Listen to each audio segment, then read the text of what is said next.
The Book of Leviticus in the New Living Translation, chapter 1, verse 1.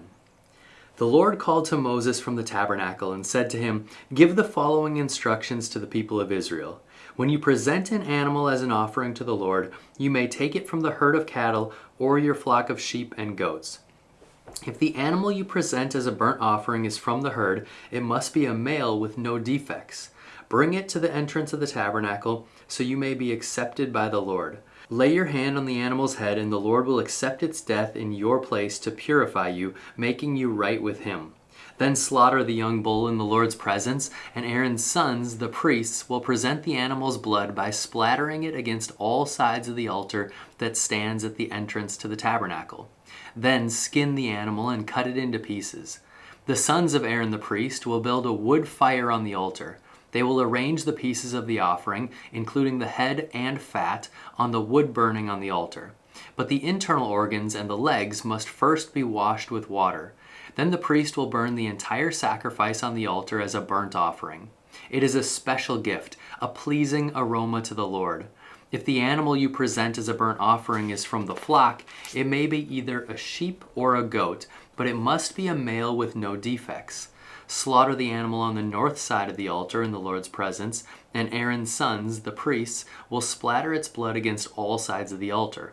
Then cut the animal in pieces, and the priest will arrange the pieces of the offering, including the head and the fat, on the wood burning on the altar. But the internal organs and the legs must first be washed with water. Then the priest will burn the entire sacrifice on the altar as a burnt offering. It is a special gift, a pleasing aroma to the Lord. If you present a bird as a burnt offering to the Lord, choose either a turtle dove or a young pigeon. The priest will take the bird to the altar, wring off its head, and burn it on the altar. But first he must drain its blood against the side of the altar. The priest must also remove the crop and the feathers and throw them in the ashes on the east side of the altar. Then, grasping the bird by its wings, the priest will tear the bird open, but without tearing it apart. Then he will burn it as a burnt offering on the wood burning on the altar. It is a special gift, a pleasing aroma to the Lord. Chapter 2. When you present grain as an offering to the Lord, the offering must consist of choice flour. You are to pour olive oil on it, sprinkle it with frankincense, and bring it to Aaron's sons, the priests. The priest will scoop out a handful of the flour moistened with oil, together with all the frankincense, and burn this representative portion on the altar. It is a special gift, a pleasing aroma to the Lord. The rest of the grain offering will then be given to Aaron and his sons. This offering will be considered a most holy part of the special gifts presented to the Lord. If your offering is a grain offering baked in an oven, it must be made of choice flour, but without any yeast. It may be presented in the form of thin cakes mixed with olive oil or wafers spread with olive oil. If your grain offering is cooked on a griddle, it must have been made of choice flour mixed with olive oil, but without any yeast. Break it in pieces and pour olive oil on it. It is a grain offering. If your grain offering is prepared in a pan, it must be made of choice flour and olive oil. No matter how a grain offering for the Lord has been prepared, bring it to the priest, who will present it at the altar. The priest will take a representative portion of the grain offering and burn it on the altar. It is a special gift, a pleasing aroma to the Lord. The rest of the grain offering will then be given to Aaron and his sons as their food. This offering will be considered a most holy part of the special gifts presented to the Lord.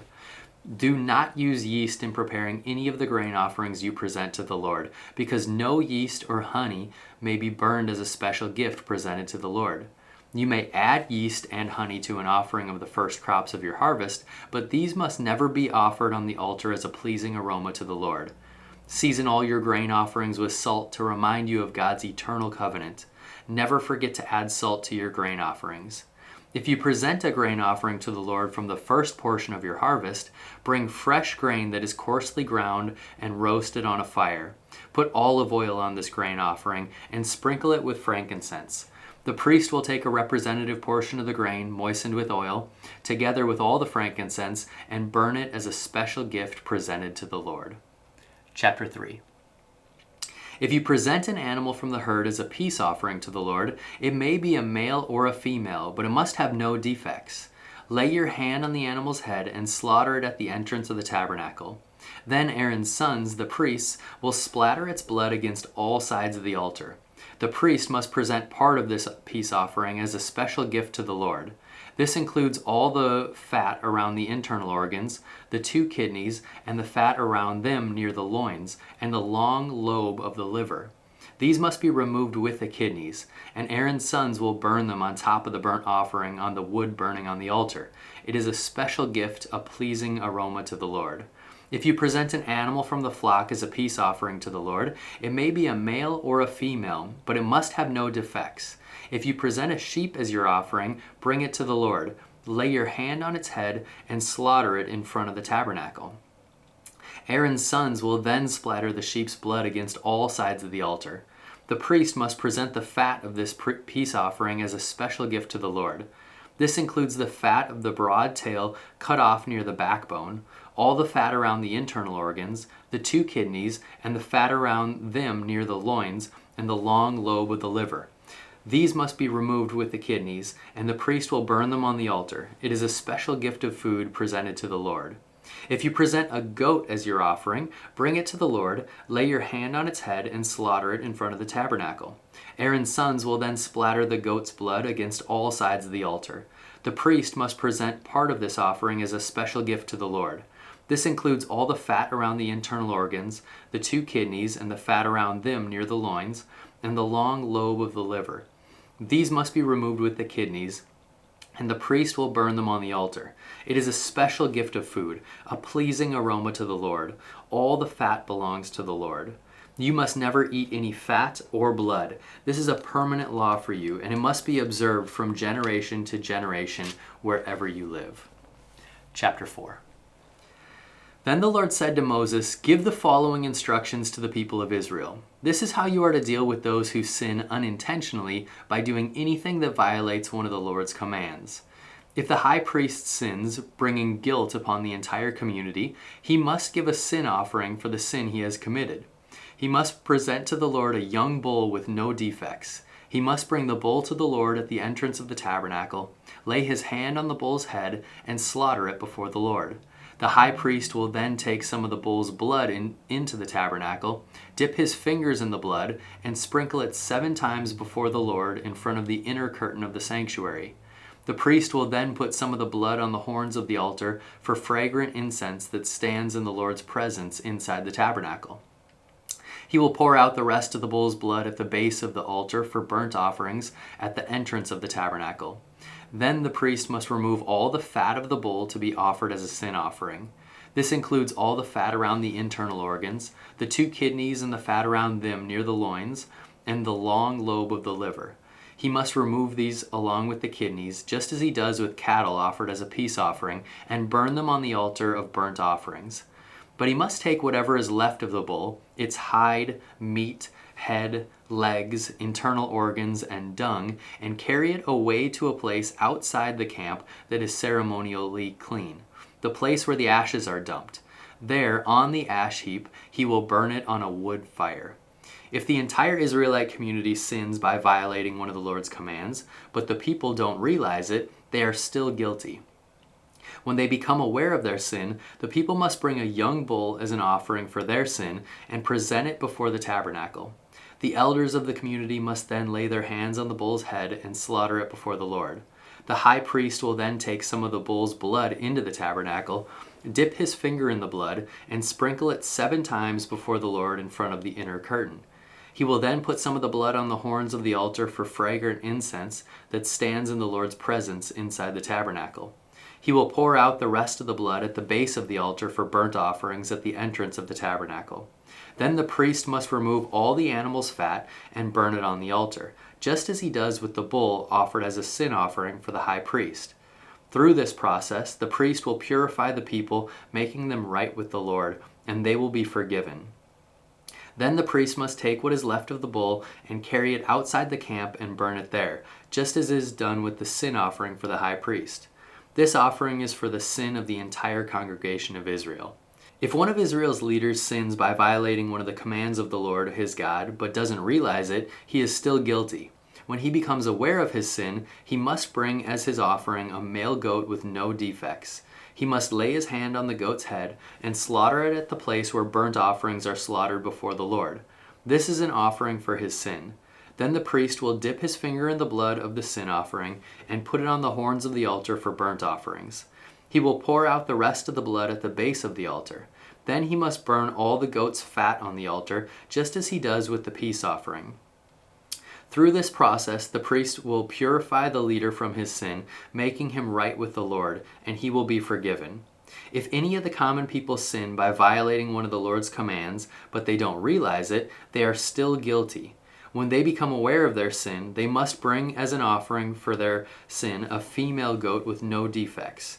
They must lay a hand on the head of the sin offering and slaughter it at the place where burnt offerings are slaughtered. Then the priest will dip his finger in the blood and put it on the horns of the altar for burnt offerings. He will pour out the rest of the blood at the base of the altar. Then he must remove all the goat's fat, just as he does with the fat of the peace offering. He will burn the fat on the altar, and it will be a pleasing aroma to the Lord. Through this process, the priest will purify the people, making them right with the Lord, and they will be forgiven. If the people bring a sheep as their sin offering, it must be a female with no defects. They must lay a hand on the head of the sin offering and slaughter it at the place where burnt offerings are slaughtered. Then the priest will dip his finger in the blood of the sin offering and put it on the horns of the altar for burnt offerings. He will pour out the rest of the blood at the base of the altar. Then he must remove all the sheep's fat, just as he does with the fat of a sheep presented as a peace offering. He will burn the fat on the altar on top of the special gifts presented to the Lord. Through this process, the priest will purify the people from their sin, making them right with the Lord, and they will be forgiven. Chapter 5. If you are called to testify about someone you have seen or that you know about, it is sinful to refuse to testify, and you will be punished for your sin.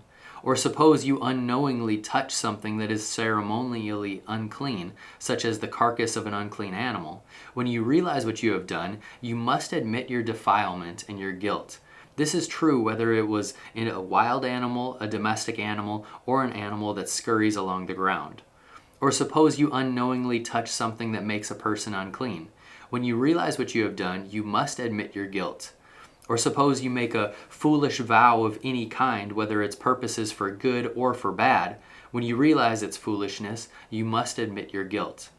When you become aware of your guilt in any of these ways, you must confess your sin. Then you must bring to the Lord as the penalty for your sin a female from the flock, either a sheep or a goat. This is a sin offering with which the priest will purify you from your sin, making you right with the Lord. But if you cannot afford to bring a sheep, you may bring the Lord 2 turtle doves or 2 young pigeons as the penalty for your sin. One of the birds will be for a sin offering and the other for a burnt offering. You must bring them to the priest, who will present the first bird as the sin offering. He will wring its neck, but without severing its head from the body. Then he will sprinkle some of the blood on the sin offering against the sides of the altar, and the rest of the blood will be drained out of the base of the altar. This is an offering for sin. The priest will then prepare the second bird as a burnt offering, following all the procedures that have been prescribed. Through this process, the priest will purify you from your sin, making you right with the Lord, and you will be forgiven. If you cannot afford to bring 2 turtle doves or 2 young pigeons, you may bring 2 quarts of choice flour for your sin offering. Since it is an offering for sin, you must not moisten it with olive oil or put any frankincense on it. Take the flour to the priest, who will scoop out a handful as a representative portion. He will burn it on the altar on top of the special gifts presented to the Lord. It is an offering for sin. Through this process, the priest will purify those who are guilty of any of these sins, making them right with the Lord, and they will be forgiven. The rest of the flour will belong to the priest, just as with the grain offering. Then the Lord said to Moses, "If one of you commits a sin by unintentionally defiling the Lord's sacred property, you must bring a guilt offering to the Lord. The offering must be your own ram with no defects, or you may buy one of equal value with silver as measured by the weight of the sanctuary shekel. You must make restitution for the sacred property you have harmed by paying for the loss, plus an additional 20%. When you give the payment to the priest, he will purify you with the ram sacrificed as a guilt offering, making you right with the Lord, and you will be forgiven. Suppose you sin by violating one of the Lord's commands. Even if you are unaware of what you have done, you are guilty and will be punished for your sin. For a guilt offering, you must bring to the priest your own ram with no defects, or you may buy one of equal value. Through this process, the priest will purify you from your unintentional sin, making you right with the Lord, and you will be forgiven. This is a guilt offering, for you have been guilty of an offense against the Lord. Chapter 6. Then the Lord said to Moses, "Suppose one of you sins against your associate and is unfaithful to the Lord.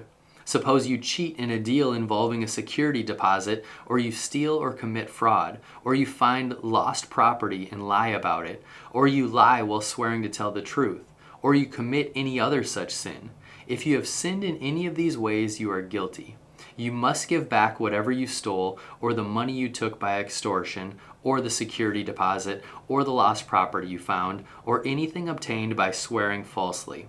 You must make restitution by paying the full price plus an additional 20% to the person you have harmed. On the same day, you must present a guilt offering. As a guilt offering to the Lord, you must bring to the priest your own ram with no defects, or you may buy one of equal value. Through this process, the priest will purify you before the Lord, making you right with him, and you will be forgiven for any of these sins you have committed." Then the Lord said to Moses, "Give Aaron and his sons the following instructions regarding the burnt offering. The burnt offering must be left on top of the altar until the next morning, and the fire on the altar must be kept burning all night. In the morning, after the priest on duty has put on his official linen clothing and linen undergarments, he must clean out the ashes of the burnt offering and put them beside the altar. Then he must take off these garments, change back into his regular clothes, and carry the ashes outside the camp to a place that is ceremonially clean. Meanwhile, the fire on the altar must be kept burning. It must never go out. Each morning, the priest will add fresh wood to the fire and arrange the burnt offering on it. He will then burn the fat of the peace offering on it. Remember, the fire must be kept burning on the altar at all times. It must never go out. These are the instructions regarding the grain offering. Aaron's sons must present this offering to the Lord in front of the altar. The priest on duty will take from the grain offering a handful of the choice flour moistened with olive oil, together with all of the frankincense. He will burn this representative portion on the altar as a pleasing aroma to the Lord. Aaron and his sons may eat the rest of the flour, but it must be baked without yeast and eaten in a sacred place within the courtyard of the tabernacle. Remember, it must never be prepared with yeast. I have given it to the priests as their share of the special gifts presented to me. Like the sin offering and the guilt offering, it is most holy. Any of Aaron's male descendants may eat from the special gifts presented to the Lord. This is their permanent right from generation to generation. Anyone or anything that touches these offerings will become holy. Then the Lord said to Moses, "On the day Aaron and his sons are anointed, they must present the Lord the standard grain offering of 2 quarts of choice flour, half to be offered in the morning and half to be offered in the evening. It must be carefully mixed with olive oil and cooked on a griddle. Then slice this grain offering and present it as a pleasing aroma to the Lord. In each generation, the high priest who succeeds Aaron must prepare this same offering. It belongs to the Lord and must be burned up completely. This is a permanent law. All such grain offerings of a priest must be burned up entirely. None of it may be eaten." Then the Lord said to Moses, "Give Aaron and his sons the following instructions regarding the sin offering. The animal given as an offering for sin is a most holy offering, and it must be slaughtered in the Lord's presence at the place where the burnt offerings are slaughtered. The priest who offers the sacrifice as a sin offering must eat his portion in a sacred place within the courtyard of the tabernacle. Anyone or anything that touches the sacrificial meat will become holy. If any of the sacrificial blood splatters on a person's clothing, the soiled garment must be washed in a sacred place. If a clay pot is used to boil the sacrificial meat, it must then be broken. If a bronze pot is used, it must be scoured and thoroughly rinsed with water. Any male from a priest's family may eat of this offering. It is most holy. But the offering for sin may not be eaten if its blood was brought into the tabernacle as an offering for purification in the holy place. It must be completely burned with fire." Chapter 7. These are the instructions for the guilt offering. It is most holy. The animal sacrificed as a guilt offering must be slaughtered at the place where the burnt offerings are slaughtered, and its blood must be splattered against all sides of the altar. The priest will then offer all its fat on the altar, including the fat of the broad tail, the fat around the internal organs, the 2 kidneys, and the fat around them near the loins, and the long lobe of the liver. These are to be removed with the kidneys, and the priest will bring them to the altar as a special gift presented to the Lord. This is the guilt offering. Any male from a priest's family may eat the meat. It must be eaten in a sacred place, for it is most holy. The same instructions apply to both the guilt offering and the sin offering. Both belong to the priest, who uses them to purify someone, making that person right with the Lord. In the case of the burnt offering, the priest may keep the hide of the sacrificed animal. Any grain offering that has been baked in an oven, prepared in a pan, or cooked on a griddle belongs to the priest who presents it. All other grain offerings, whether made of dry flour or flour moistened with olive oil, are to be shared equally among all the priests, the descendants of Aaron. These are the instructions regarding the different kinds of peace offerings that may be presented to the Lord. If you present your peace offering as an expression of thanksgiving, the usual animal sacrifice must be accompanied by various kinds of bread made without yeast, thin cakes mixed with olive oil, wafers spread with oil, and cakes made of choice flour mixed with olive oil. This peace offering of thanksgiving must also be accompanied by loaves of bread made with yeast. One of each kind of bread must be presented as a gift to the Lord. It will then belong to the priest, who splatters the blood of the peace offering against the altar. The meat of the peace offering of thanksgiving must be eaten on the same day it is offered. None of it may be saved for the next morning. If you bring an offering to fulfill a vow or as a voluntary offering, the meat must be eaten on the same day the sacrifice is offered, but whatever is left over may be eaten on the second day. Any meat left over until the third day must be completely burned up. If any of the meat from the peace offering is eaten on the third day, the person who presented it will not be accepted by the Lord. You will receive no credit for offering it. By then the meat will be contaminated. If you eat it, you will be punished for your sin. Meat that touches anything ceremonially unclean may not be eaten. It must be completely burned up. The rest of the meat may be eaten, but only by people who are ceremonially clean. If you are ceremonially unclean and you eat meat from a peace offering that was presented to the Lord, you will be cut off from the community. If you touch anything that is unclean, whether it is human defilement or an unclean animal or any other unclean, detestable thing, and then eat meat from a peace offering presented to the Lord, you will be cut off from the community. Then the Lord said to Moses, "Give the following instructions to the people of Israel. You must never eat fat, whether from cattle, sheep, or goats. The fat of an animal found dead or torn to pieces by wild animals must never be eaten, though it may be used for any other purpose. Anyone who eats fat from an animal presented as a special gift to the Lord will be cut off from the community. No matter where you live, you must never consume the blood of any bird or animal. Anyone who consumes blood will be cut off from the community." Then the Lord said to Moses, "Give the following instructions to the people of Israel. When you present a peace offering to the Lord, bring part of it as a gift to the Lord. Present it to the Lord with your own hands as a special gift to the Lord. Bring the fat of the animal together with the beast and lift up the breast as a special offering to the Lord. Then the priest will burn the fat on the altar, but the breast will belong to Aaron and his descendants. Give the right thigh of your peace offering to the priest as a gift. The right thigh must always be given to the priest who offers the blood and the fat of the peace offering. For I have reserved the breast of the special offering and the right thigh of the sacred offering for the priests. It is the permanent right of Aaron and his descendants to share in the peace offerings brought by the people of Israel. This is their rightful share. The special gifts presented to the Lord have been reserved for Aaron and his descendants from the time they were set apart to serve the Lord as priests. On the day they were anointed, the Lord commanded the Israelites to give these portions to the priests as their permanent share from generation to generation. These are the instructions of the burnt offering, the grain offering, the sin offering, and the guilt offering, as well as the ordination offering and the peace offering. The Lord gave these instructions to Moses on Mount Sinai when he commanded the Israelites to present their offerings to the Lord in the wilderness of Sinai. Chapter 8. Then the Lord said to Moses, "Bring Aaron and his sons along with their sacred garments, the anointing oil, the bull for the sin offering, the 2 rams, and the basket of bread made without yeast, and call the entire community of Israel together at the entrance of the tabernacle. So Moses followed the Lord's instructions, and the whole community assembled at the tabernacle entrance. Moses announced to them, "This is what the Lord has commanded us to do." Then he presented Aaron and his sons and washed them in water. He put the official tunic on Aaron and tied the sash around his waist. He dressed him in the robe, placed the ephod on him, and attached the ephod securely with its decorative sash.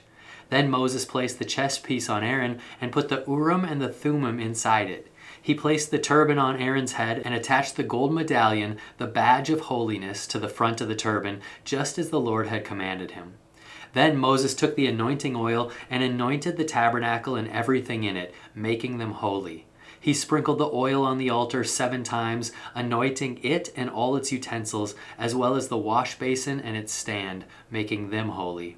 Then he poured some of the anointing oil on Aaron's head, anointing him and making him holy for his work. Next, Moses presented Aaron's sons. He clothed them in their tunics, tied their sashes around them, and put their special head coverings on them, just as the Lord had commanded him. Then Moses presented the bull of the sin offering. Aaron and his sons laid their hands on the bull's head, and Moses slaughtered it. Moses took some of the blood, and with his finger he put it on the 4 horns of the altar to purify it. He poured out the rest of the blood at the base of the altar. Through this process, he made the altar holy by purifying it. Then Moses took all the fat around the internal organs, the long lobe of the liver, and the 2 kidneys and the fat around them, and he burned it all on the altar. He took the rest of the bull, including its hide, meat, and dung, and burned it on a fire outside the camp, just as the Lord had commanded him. Then Moses presented the ram for the burnt offering. Aaron and his sons laid their hands on the ram's head, and Moses slaughtered it. Then Moses took the ram's blood and splattered it against all sides of the altar. Then he cut the ram into pieces, and he burned the head, some of its pieces, and the fat on the altar. After washing the internal organs and the legs with water, Moses burned the entire ram on the altar as a burnt offering. It was a pleasing aroma, a special gift presented to the Lord, just as the Lord had commanded him. Then Moses presented the other ram, which was the ram of ordination. Aaron and his sons laid their hands on the ram's head, and Moses slaughtered it. Then Moses took some of its blood and applied it to the lobe of Aaron's right ear, the thumb of his right hand, and the big toe on his right foot. Next, Moses presented Aaron's sons and applied some of the blood to the lobes of their right ears, the thumbs on their right hands, and the big toes on their right feet. He then splattered the rest of the blood against all sides of the altar. Next, Moses took the fat, including the fat of the broad tail, the fat around the internal organs, the long lobe of the liver, and the 2 kidneys and the fat around them, along with the right thigh. On top of these, he placed a thin cake of bread made without yeast, a cake of bread mixed with olive oil, and a wafer spread with olive oil. All these were taken from the basket of bread made without yeast that was placed in the Lord's presence. He put all these in the hands of Aaron and his sons, and he lifted these gifts as a special offering to the Lord. Moses then took all the offerings back from them and burned them on the altar on top of the burnt offering. This was the ordination offering. It was a pleasing aroma, a special gift presented to the Lord. Then Moses took the breast and lifted it up as a special offering to the Lord. This was Moses' portion of the ram of ordination, just as the Lord had commanded him. Next, Moses took some of the anointing oil and some of the blood that was on the altar, and he sprinkled them on Aaron and his garments and on his sons and their garments. In this way, he made Aaron and his sons and their garments holy. Then Moses said to Aaron and his sons, "Boil the remaining meat of the offerings at the tabernacle entrance and eat it there, along with the bread that is in the basket of offerings for the ordination, just as I commanded when I said, 'Aaron and his sons will eat it.' Any meat or bread that is left over must then be burned up. You must not leave the tabernacle entrance for 7 days, for that is when the ordination ceremony will be completed. Everything we have done today was commanded by the Lord in order to purify you, making you right with him. Now stay at the entrance of the tabernacle day and night for 7 days, and do everything the Lord requires. If you fail to do this, you will die, for this is what the Lord has commanded." So Aaron and his sons did everything the Lord had commanded through Moses. Chapter 9. After the ordination ceremony on the 8th day, Moses called together Aaron and his sons and the elders of Israel. He said to Aaron, "Take a young bull for a sin offering and a ram for a burnt offering, both without defects, and present them to the Lord. Then tell the Israelites, take a male goat for a sin offering, and take a calf and a lamb, both a year old and without defects, for a burnt offering. Also take a bull and a ram for a peace offering, and flour moistened with olive oil for a grain offering. Present all these offerings to the Lord, because the Lord will appear to you today." So the people presented all these things at the entrance of the tabernacle, just as Moses had commanded. Then the whole community came forward and stood before the Lord. And Moses said, "This is what the Lord has commanded you to do, so that the glory of the Lord may appear to you." Then Moses said to Aaron, "Come to the altar and sacrifice your sin offering and your burnt offering to purify yourself and the people. Then present the offerings of the people to purify them, making them right with the Lord, just as he has commanded." So Aaron went to the altar and slaughtered the calf as a sin offering for himself. His sons brought him the blood, and he dipped his finger in it and put it on the horns of the altar. He poured out the rest of the blood at the base of the altar. Then he burned on the altar the fat, the kidneys, and the long lobe of the liver for the sin offering, just as the Lord had commanded Moses. The meat and the hide, however, he burned outside the camp. Next, Aaron slaughtered the animal for the burnt offering. His sons brought him the blood, and he splattered it against all sides of the altar. Then they handed him each piece of the burnt offering, including the head, and he burned them on the altar. Then he washed the internal organs and the legs and burned them on the altar along with the rest of the burnt offering. Next, Aaron presented the offerings of the people. He slaughtered the people's goat and presented it as an offering for their sin, just as he had first done with the offering for his own sin. Then he presented the burnt offering and sacrificed it in the prescribed way. He also presented the grain offering, burning a handful of the flour mixture on the altar, in addition to the regular burnt offering for the morning. Then Aaron slaughtered the bull and the ram for the people's peace offering. His sons brought him the blood, and he splattered it against all sides of the altar. Then he took the fat of the bull and the ram, the fat of the broad tail and from around the internal organs, along with the kidneys and the long lobes of the livers. He placed these fat portions on top of the breasts of the animals and burned them on the altar. Aaron then lifted up the breasts and right thighs as a special offering for the Lord, just as Moses had commanded. After that, Aaron raised his hands towards the people and blessed them. Then, after presenting the sin offering, the burnt offering, and the peace offering, he stepped down from the altar. Then Moses and Aaron went into the tabernacle, and when they came back out, they blessed the people again, and the glory of the Lord appeared to the whole community. Fire blazed forth from the Lord's presence and consumed the burnt offering and the fat on the altar. When the people saw this, they shouted with joy and fell face down on the ground. Chapter 10. Aaron's sons, Nadab and Abihu, put coals of fire in their incense burners and sprinkled incense over them. In this way, they disobeyed the Lord by burning before him the wrong kind of fire, different than he had commanded. So fire blazed forth from the Lord's presence and burned them up, and they died there before the Lord. Then Moses said to Aaron, "This is what the Lord meant when he said, 'I will display my holiness through those who come near me. I will display my glory before all the people.'" And Aaron was silent. Then Moses called for Mishael and Elzaphan, Aaron's cousins, the sons of Aaron's uncle Uzziel. He said to them, "Come forward and carry away the bodies of your relatives from in front of the sanctuary to a place outside the camp." So they came forward and picked them up by their garments and carried them out of the camp, just as Moses had commanded. Then Moses said to Aaron and his sons Eleazar and Ithamar, "Do not show grief by leaving your hair uncombed or by tearing your clothes. If you do, you will die, and the Lord's anger will strike the whole community of Israel. However, the rest of the Israelites, your relatives, may mourn because of the Lord's fiery destruction of Nadab and Abihu. But you must not leave the entrance of the tabernacle, or you will die, for you have been anointed with the Lord's anointing oil." So they did as Moses commanded. Then the Lord said to Aaron, "You and your descendants must never drink wine or any other alcoholic drink before going into the tabernacle. If you do, you will die. This is a permanent law for you, and it must be observed from generation to generation. You must distinguish between what is sacred and what is common, between what is ceremonially unclean and what is clean. And you must teach the Israelites all the decrees that the Lord has given them through Moses."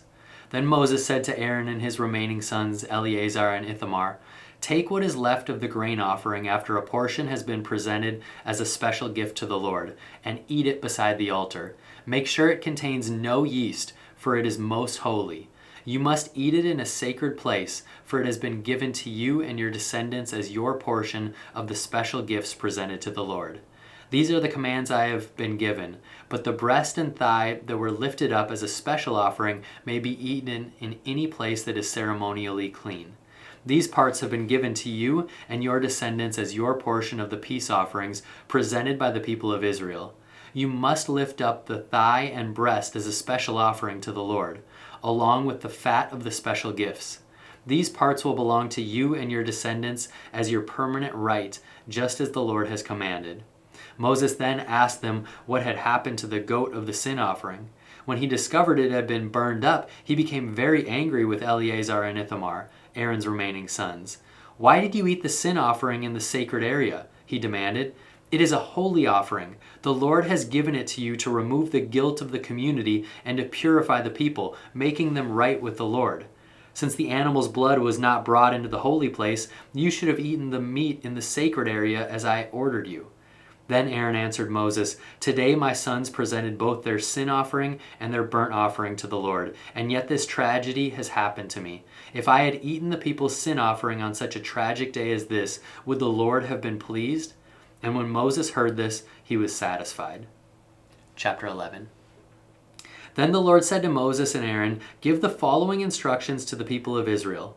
Of all the land animals, these are the ones you may use for food. You may eat any animal that has completely split hooves and chews the cud. You may not, however, eat the following animals that have split hooves or that chew the cud, but not both. The camel chews the cud, but does not have split hooves, so it is ceremonially unclean for you. The hyrax chews the cud, but does not have split hooves, so it is unclean. The hare chews the cud, but does not have split hooves, so it is unclean. The pig has evenly split hooves, but does not chew the cud, so it is unclean. You may not eat the meat of these animals or even touch their carcasses. They are ceremonially unclean for you. Of all the marine animals, these are the ones you may use for food. You may eat anything from the water if it has both fins and scales, whether taken from salt water or from streams, but you must never eat animals from the sea or from rivers that do not have both fins and scales. They are detestable to you. This applies both to little creatures that live in shallow water and to all creatures that live in deep water. They will always be detestable to you. You must never eat their meat or even touch their dead bodies. Any marine animal that does not have both fins and scales is detestable to you. These are the birds that are detestable to you. You must never eat them: the griffin vulture, the bearded vulture, the black vulture, the kite, falcons of all kinds, ravens of all kinds, the eagle owl, the short-eared owl, the seagull, hawks of all kinds, the little owl, the cormorant, the great owl, the barn owl, the desert owl, the Egyptian vulture, the stork, herons of all kinds, the hoopoe, and the bat. You must not eat winged insects that walk along the ground. They are detestable to you. You may, however, eat winged insects that walk along the ground and have jointed legs so they can jump. The insects you are permitted to eat include all kinds of locusts, bald locusts, crickets, and grasshoppers. All other winged insects that walk along the ground are detestable to you. The following creatures will make you ceremonially unclean.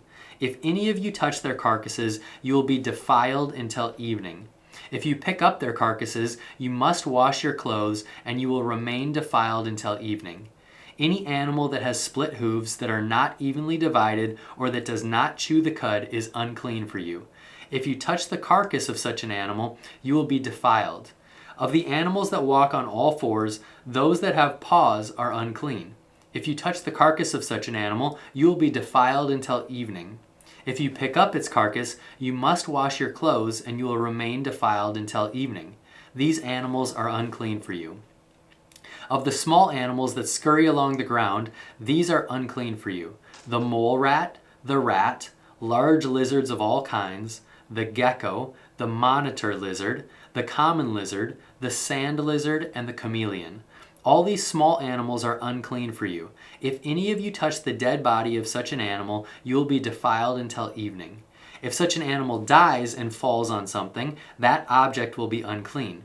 This is true whether the object is made of wood, cloth, leather, or burlap. Whatever its use, you must dip it in water, and it will remain defiled until evening. After that, it will be ceremonially clean and may be used again. If such an animal falls into a clay pot, everything in the pot will be defiled, and the pot must be smashed.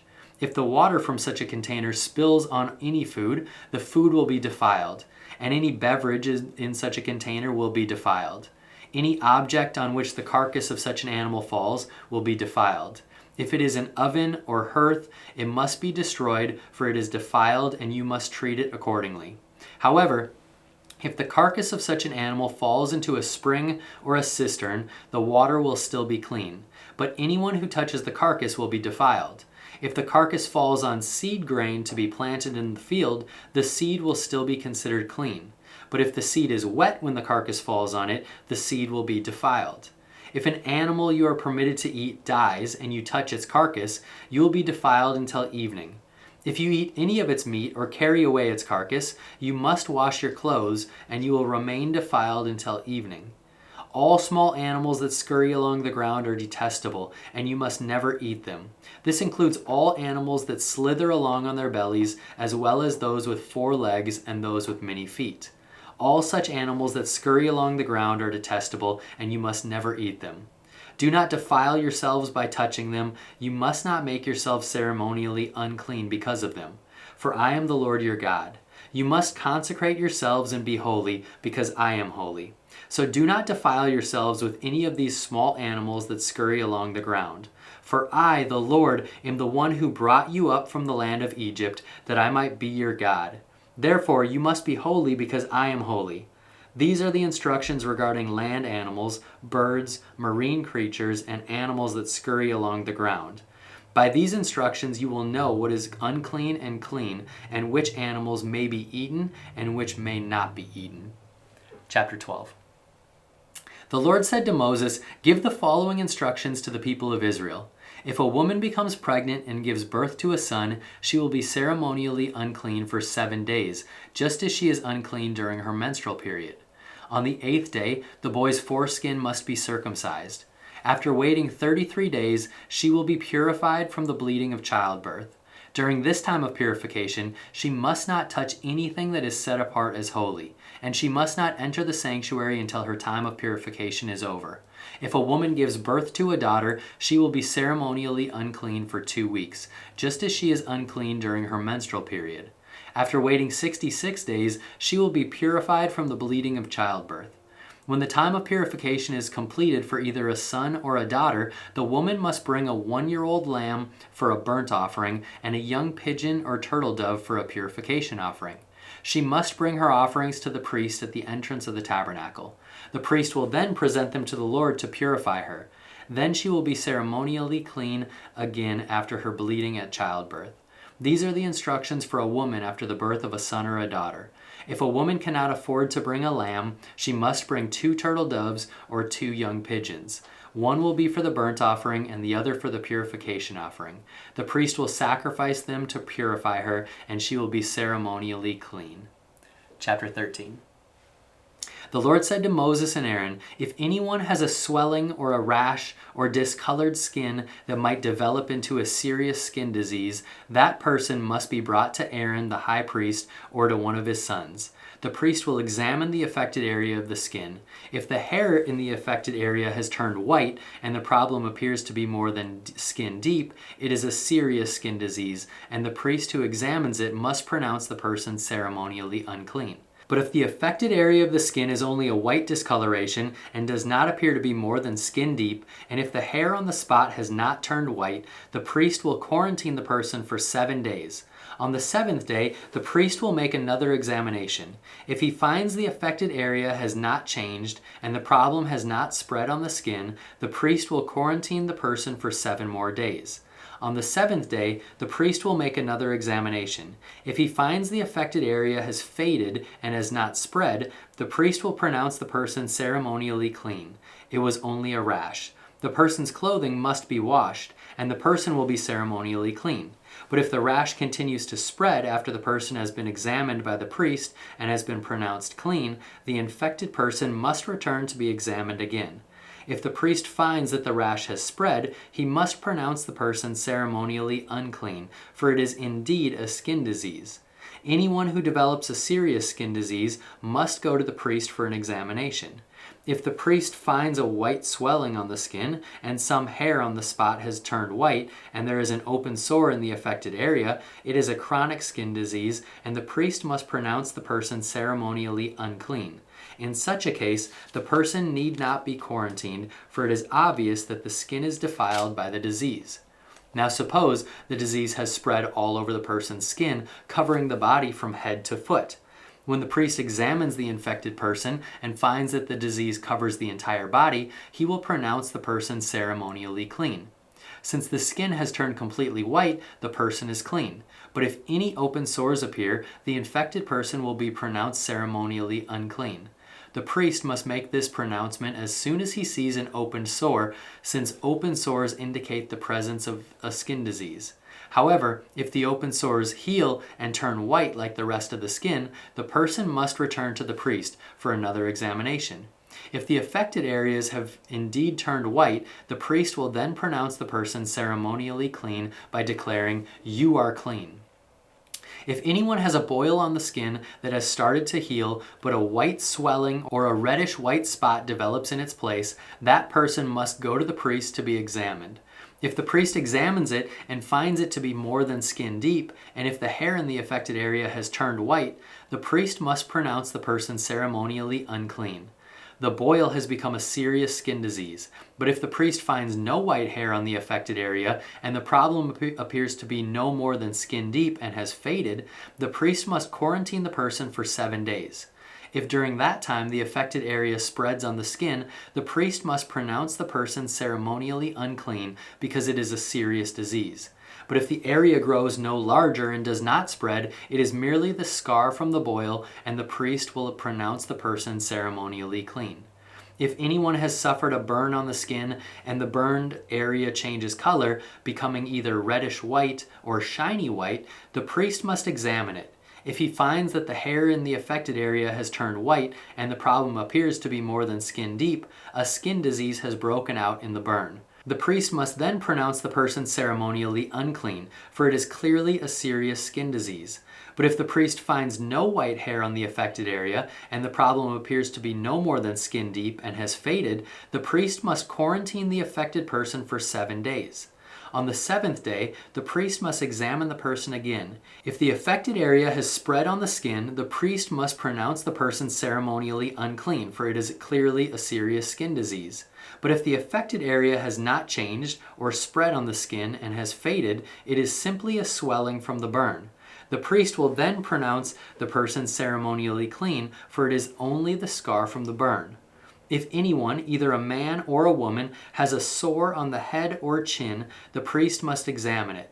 If he finds it is more than skin deep and has fine yellow hair on it, the priest must pronounce the person ceremonially unclean. It is a scabby sore of the head or chin. If the priest examines the scabby sore and finds that it is only skin deep, but there is no black hair on it, he must quarantine the person for 7 days. On the 7th day, the priest must examine the sore again. If he finds that the scabby sore has not spread and there is no yellow hair on it, and it appears to be only skin deep, the person must shave off all his hair except the hair on the affected area. Then the priest must quarantine the person for another 7 days. On the 7th day, he will examine the sore again. If it has not spread and appears to be no more than skin deep, the priest will pronounce the person ceremonially clean. The person's clothing must be washed, and the person will be ceremonially clean. But if the scabby sore begins to spread after the person is pronounced clean, the priest must do another examination. If he finds that the sore has spread, the priest does not need to look for yellow hair. The infected person is ceremonially unclean. But if the color of the scabby sore does not change and black hair has grown on it, he is healed. The person will then pronounce the person ceremonially clean. If anyone, either a man or woman, has shiny white patches on the skin, the priest must examine the affected area.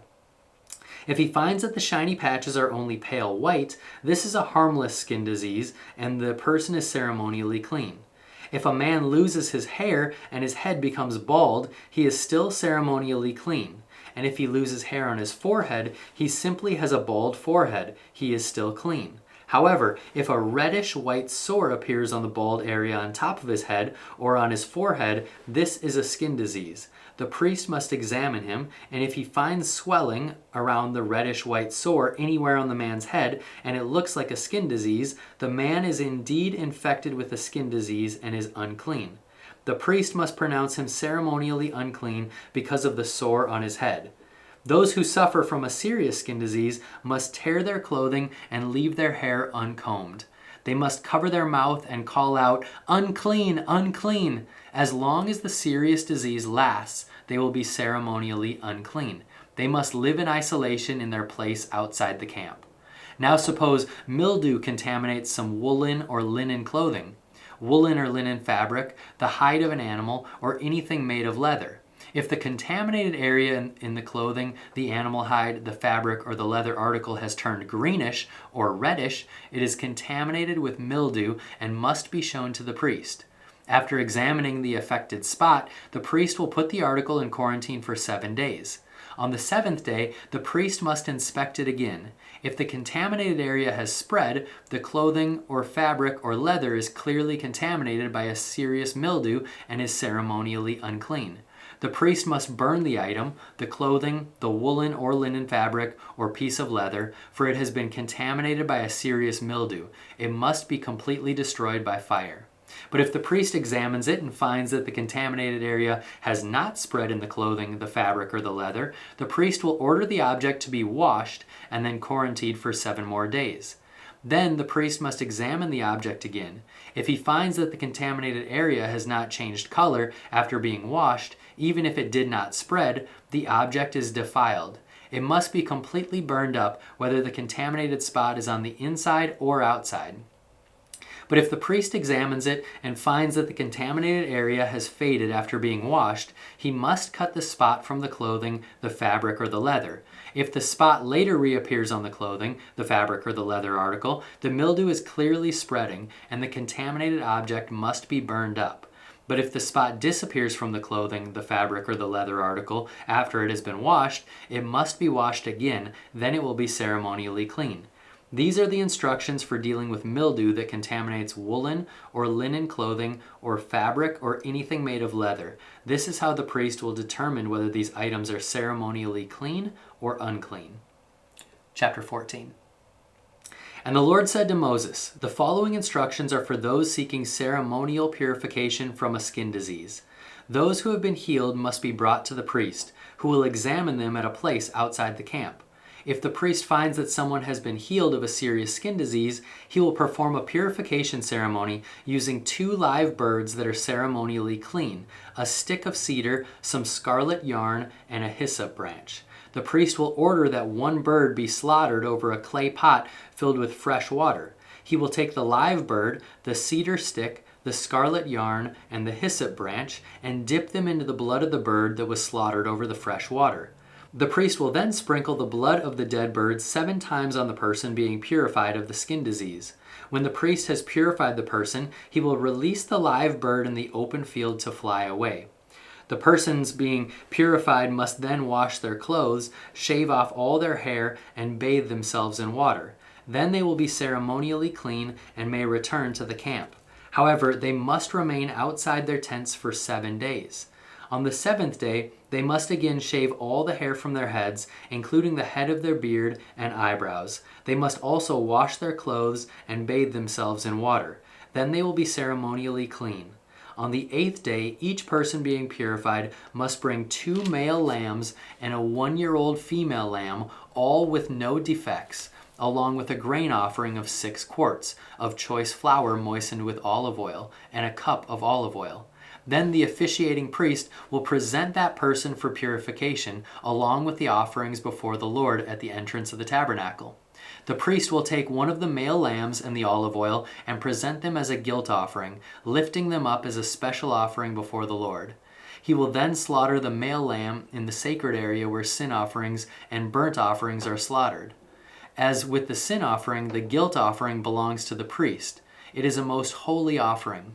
The priest will then take some of the blood of the guilt offering and apply it to the lobe of the right ear, the thumb of the right hand, and the big toe on the right foot of the person being purified.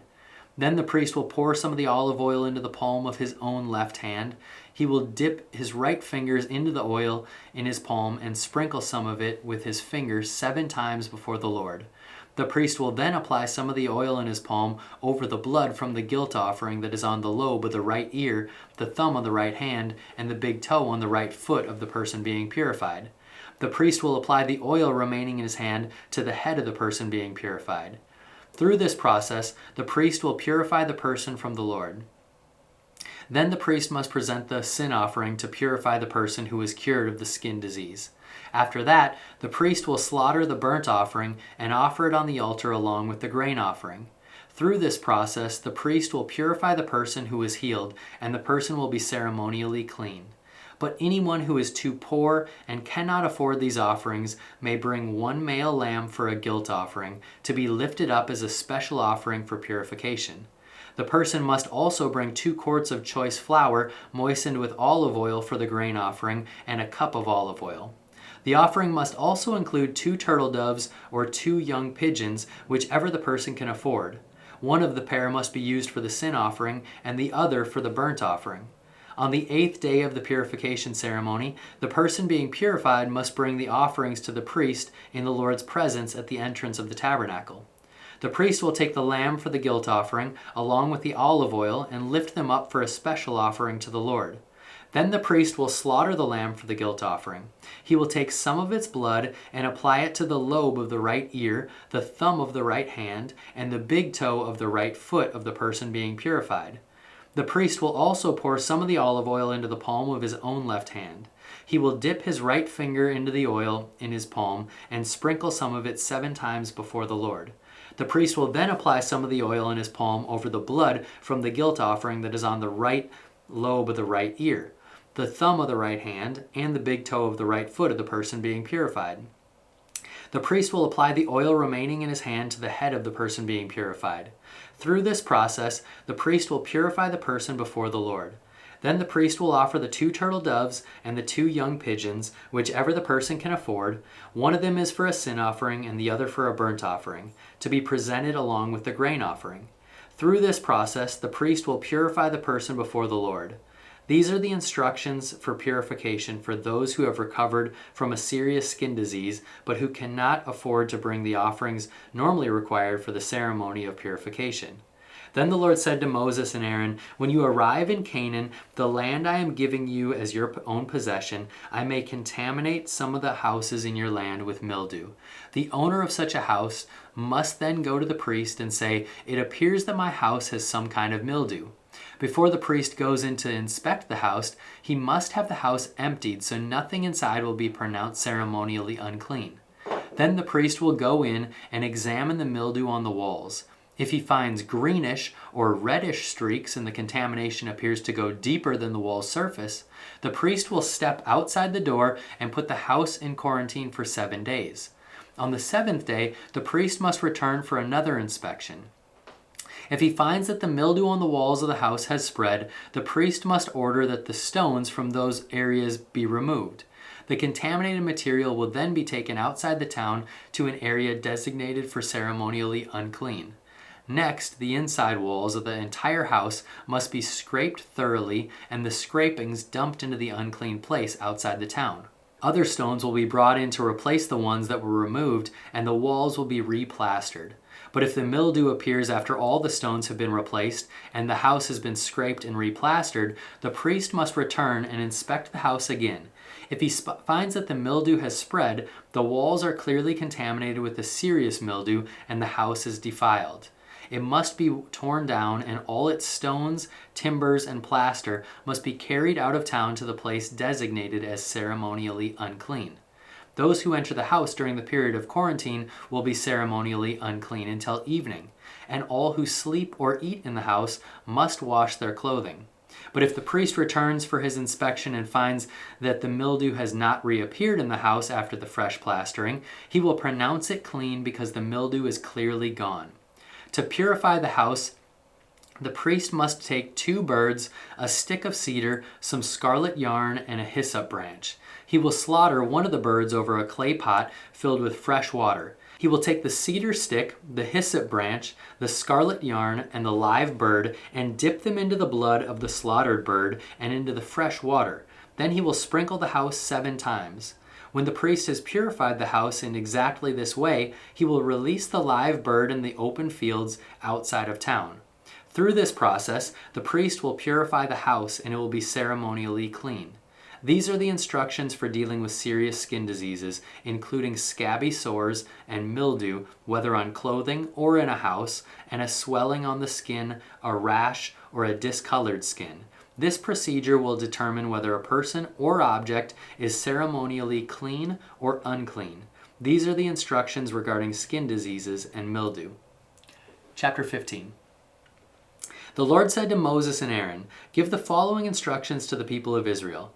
Any man who has a bodily discharge is ceremonially unclean. This defilement is caused by his discharge, whether the discharge continues or stops. In either case, the man is unclean.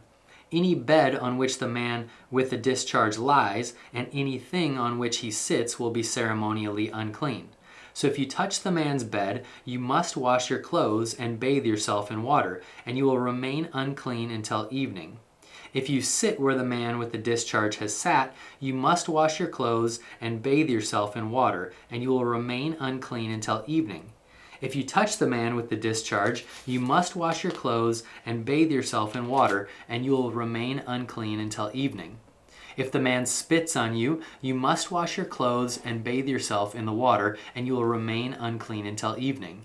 Any saddle blanket on which the man rides will be ceremonially unclean. If you touch anything that was under the man, you will be unclean until evening. You must wash your clothes and bathe yourself in water, and you will remain unclean until evening. If the man touches you without first rinsing his hands, you must wash your clothes and bathe yourself in water, and you will remain unclean until evening. Any clay pot the man touches must be broken, and any wooden utensil he touches must be rinsed with water. When the man with the discharge is healed, he must count off 7 days for the period of purification. Then he must wash his clothes and bathe himself in fresh water, and he will be ceremonially clean. On the 8th day, he must get 2 turtle doves or 2 young pigeons and come before the Lord at the entrance of the tabernacle and give his offering to the priest. The priest will offer 1 bird for a sin offering and the other for a burnt offering. Through this process, the priest will purify the man before the Lord for his discharge. Whenever a man has an emission of semen, he must bathe his entire body in water, and he will remain ceremonially unclean until the next evening. Any clothing or leather with semen on it must be washed in water, and it will remain unclean until evening.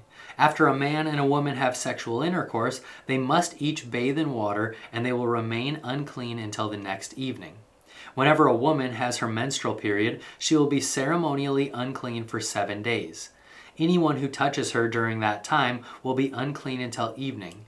Anything on which the woman lies or sits during the time of her period will be unclean. If any of you touch her bed, you must wash your clothes and bathe yourself in water, and you will remain unclean until evening.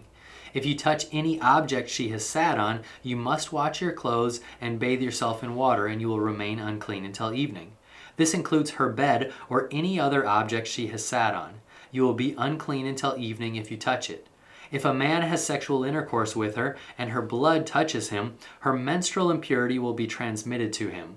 He will remain unclean for 7 days, and any bed on which he lies will be unclean.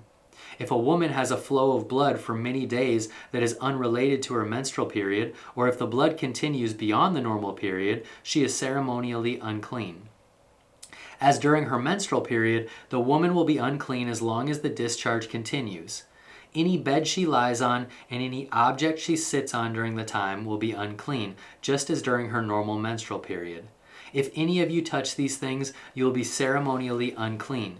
You must wash your clothes and bathe yourself in water, and you will remain unclean until evening. When the woman's bleeding stops, she must count off 7 days. Then she will be ceremonially clean. On the 8th day, she must bring 2 turtle doves or 2 young pigeons and present them to the priest at the entrance of the tabernacle. The priest will offer one for a sin offering and the other for a burnt offering. Through this process, the priest will purify her before the Lord for a ceremonial impurity caused by her bleeding. This is how you will guard the people of Israel from ceremonial uncleanness. Otherwise, they will die, for their impurity would defile my tabernacle that stands among them. These are the instructions for dealing with anyone who has a bodily discharge: a man who is unclean because of an emission of semen, or a woman during her menstrual period. It applies to any man or woman who has a bodily discharge, and to a man who has sexual intercourse with a woman who is ceremonially unclean. Chapter 16. The Lord spoke to Moses after the death of Aaron's 2 sons, who died after they entered the Lord's presence and burned the wrong kind of fire before him. The Lord said to Moses, "Warn your brother Aaron not to enter the most holy place behind the inner curtain whenever he chooses. If he does, he will die. For the ark's cover, the place of atonement, is there, and I myself am present in the cloud above the atonement cover. When Aaron enters the sanctuary area, he must follow these instructions fully. He must bring a young bull for a sin offering and a ram for a burnt offering. He must put on his linen tunic and the linen undergarments worn next to his body. He must tie the linen sash around his waist and put the linen turban on his head. These are sacred garments, so he must bathe himself in water before he puts them on. Aaron must take from the community of Israel 2 male goats for a sin offering and a ram for a burnt offering. Aaron will present his own bull as a sin offering to purify himself and his family, making them right with the Lord. Then he must take the 2 male goats and present them to the Lord at the entrance of the tabernacle. He is to cast sacred lots to determine which goat will be reserved as an offering to the Lord and which will carry the sins of the people to the wilderness of Azazel. Aaron will then present as a sin offering the goat chosen by lot for the Lord. The other goat, the scapegoat chosen by lot to be sent away, will be kept alive, standing before the Lord. When it is sent away to Azazel in the wilderness, the people will be purified and made right with the Lord. Aaron will present his own bull as a sin offering to purify himself and his family, making them right with the Lord. After he has slaughtered the bull as a sin offering, he will fill an incense burner with burning coals from the altar that stands before the Lord. Then he will take 2 handfuls of fragrant powdered incense and will carry the burner and the incense behind the inner curtain. There in the Lord's presence he will put the incense on the burning coals so that a cloud of incense will rise over the ark's cover, the place of atonement, that rests on the Ark of the Covenant. If he follows these instructions, he will not die. Then he must take some of the blood of the bull, dip his finger in it, and sprinkle it on the east side of the atonement cover. He must sprinkle blood 7 times with his finger in front of the atonement cover. Then Aaron must slaughter the first goat as a sin offering for the people and carry its blood behind the inner curtain. There he will sprinkle the goat's blood over the atonement cover and in front of it, just as he did with the bull's blood. Through this process, he will purify the most holy place, and he will do the same for the entire tabernacle because of the defiling sin and rebellion of the Israelites. No one else is allowed inside the tabernacle when Aaron enters it for the purification ceremony in the most holy place.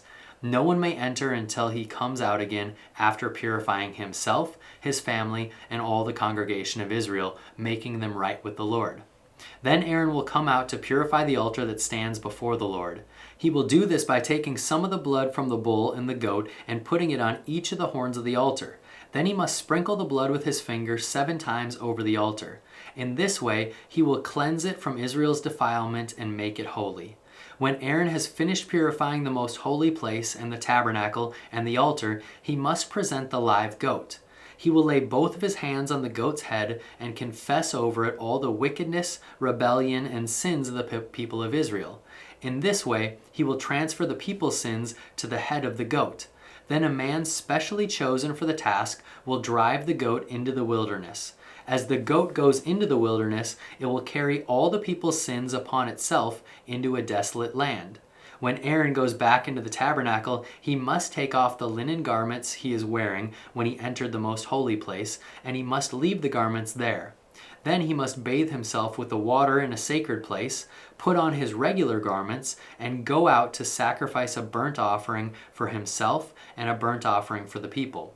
Through this process, he will purify himself and the people, making them right with the Lord. He must then burn all the fat of the sin offering on the altar. The man chosen to drive the scapegoat into the wilderness of Azazel must wash his clothes and bathe himself in water. Then he may return to the camp. The bull and the goat presented as sin offerings, whose blood Aaron takes into the most holy place for the purification ceremony, will be carried outside the camp. The animal's hides, internal organs, and dung are all to be burned. The man who burns them must wash his clothes and bathe himself in water before returning to the camp. On the 10th day of the appointed month in early autumn, you must deny yourselves. Neither native-born Israelites nor foreigners living among you may do any kind of work. This is a permanent law for you. On that day, offerings of purification will be made for you, and you will be purified in the Lord's presence from all your sins. It will be a Sabbath day of complete rest for you, and you must deny yourselves. This is a permanent law for you. In future generations, the purification ceremony will be performed by the priest who has been anointed and ordained to serve as high priest in place of his ancestor Aaron. He will put on the holy linen garments and purify the most holy place, the tabernacle, the altar, the priests, and the entire congregation. This is a permanent law for you, to purify the people of Israel from their sins, making them right with the Lord once each year. Moses followed all these instructions exactly as the Lord had commanded him. Chapter 17. Then the Lord said to Moses, "Give the following instructions to Aaron and his sons and all the people of Israel. This is what the Lord has commanded. If any native Israelite sacrifices a bull or a lamb or a goat anywhere inside or outside the camp, instead of bringing it to the entrance of the tabernacle to present it as an offering to the Lord, that person will be as guilty as a murderer. Such a person has shed blood and will be cut off from the community." The purpose of this rule is to stop the Israelites from sacrificing animals in the open fields. It will ensure that they bring their sacrifices to the priest at the entrance of the temple so he can present them to the Lord as peace offerings. Then the priest will be able to splatter the blood against the Lord's altar at the entrance of the tabernacle, and he will burn the fat as a pleasing aroma to the Lord. The people must no longer be unfaithful to the Lord by offering sacrifices to the goat idols. This is a permanent law for them to be observed from generation to generation. Give them this command as well. If any native Israelite or foreigner living among you offers a burnt offering or a sacrifice, but does not bring it to the entrance of the tabernacle to offer it to the Lord, that person will be cut off from the community. And if any native Israelite or foreigner living among you eats or drinks blood in any form, I will turn against that person and cut him off from the community of your people. For the life of the body is in its blood. I have given you the blood on the altar to purify you, making you right with the Lord. It is the blood given in exchange for a life that makes purification possible. That is why I have said to the people of Israel, you must never eat or drink blood, neither you nor the foreigners living among you. And if any native Israelite or foreigner living among you goes hunting and kills an animal or a bird that is approved for eating, he must drain its blood and cover it with earth. The life of every creature is in its blood. That is why I have said to the people of Israel, you must never eat or drink blood, for the life of any creature is in its blood. So whoever consumes blood will be cut off from the community. And if any native-born Israelites or foreigners eat the meat of an animal that died naturally or was torn up by wild animals, they must wash their clothes and bathe themselves in water. They will remain ceremonially unclean until evening, and then they will be clean. But if they do not wash their clothes and bathe themselves, they will be punished for their sin. Chapter 18. Then the Lord says to Moses, "Give the following instructions to the people of Israel. I am the Lord your God, so do not act like the people in Egypt where you used to live, or like the people of Canaan where I am taking you. You must not imitate their way of life. You must obey all my regulations and be careful to obey my decrees, for I am the Lord your God. If you obey my decrees and my regulations, you will find life through them. I am the Lord. You must never have sexual relations with a close relative, for I am the Lord. Do not violate your father by having sexual relations with your mother. She is your mother. You must not have sexual relations with her. Do not have sexual relations with any of your father's wives, for this would violate your father. Do not have sexual relations with your sister or half-sister, whether she is your father's daughter or your mother's daughter, whether she was born into your household or someone else's. Do not have sexual relations with your granddaughter, whether she is your son's daughter or your daughter's daughter, for this would violate yourself. Do not have sexual relations with your stepsister, the daughter of any of your father's wives, for she is your sister. Do not have sexual relations with your father's sister, for she is your father's close relative. Do not have sexual relations with your mother's sister, for she is your mother's close relative. Do not violate your uncle, your father's brother, by having sexual relations with his wife, for she is your aunt. Do not have sexual relations with your daughter-in-law, she is your son's wife, so you must not have sexual relations with her. Do not have sexual relations with your brother's wife, for this would violate your brother. Do not have sexual relations with both a woman and her daughter, and do not take her granddaughter, whether her son's daughter or her daughter's daughter, and have sexual relations with her. They are close relatives, and this would be a wicked act. While your wife is living, do not marry her sister and have sexual relations with her, for they would be rivals. Do not have sexual relations with a woman during her period of menstrual impurity. Do not defile yourself by having sexual intercourse with your neighbor's wife. Do not permit any of your children to be offered as a sacrifice to Moloch, for you must not bring shame on the name of your God, because I am the Lord. Do not practice homosexuality, having sex with another man as with a woman. It is a detestable sin. A man must not defile himself by having sex with an animal, and a woman must not offer herself to a male animal to have intercourse with it. This is a perverse act. Do not defile yourselves in any of these ways, for the people I am driving out before you have defiled themselves in all these ways, because the entire land has become defiled. I am punishing the people who live there. I will cause the land to vomit them out. You must obey all my decrees and regulations. You must not commit any of these detestable sins. This applies both to native-born Israelites and to the foreigners living among you. All these detestable activities are practiced by the people of the land where I am taking you, and this is how the land has become defiled. So do not defile the land and give it a reason to vomit you out, as it will vomit out the people who live there now. Whoever commits any of these detestable sins will be cut off from the community of Israel. So obey my instructions and do not defile yourselves by committing any of these detestable practices that were committed by the people who lived in the land before you. I am the Lord your God. Chapter 19.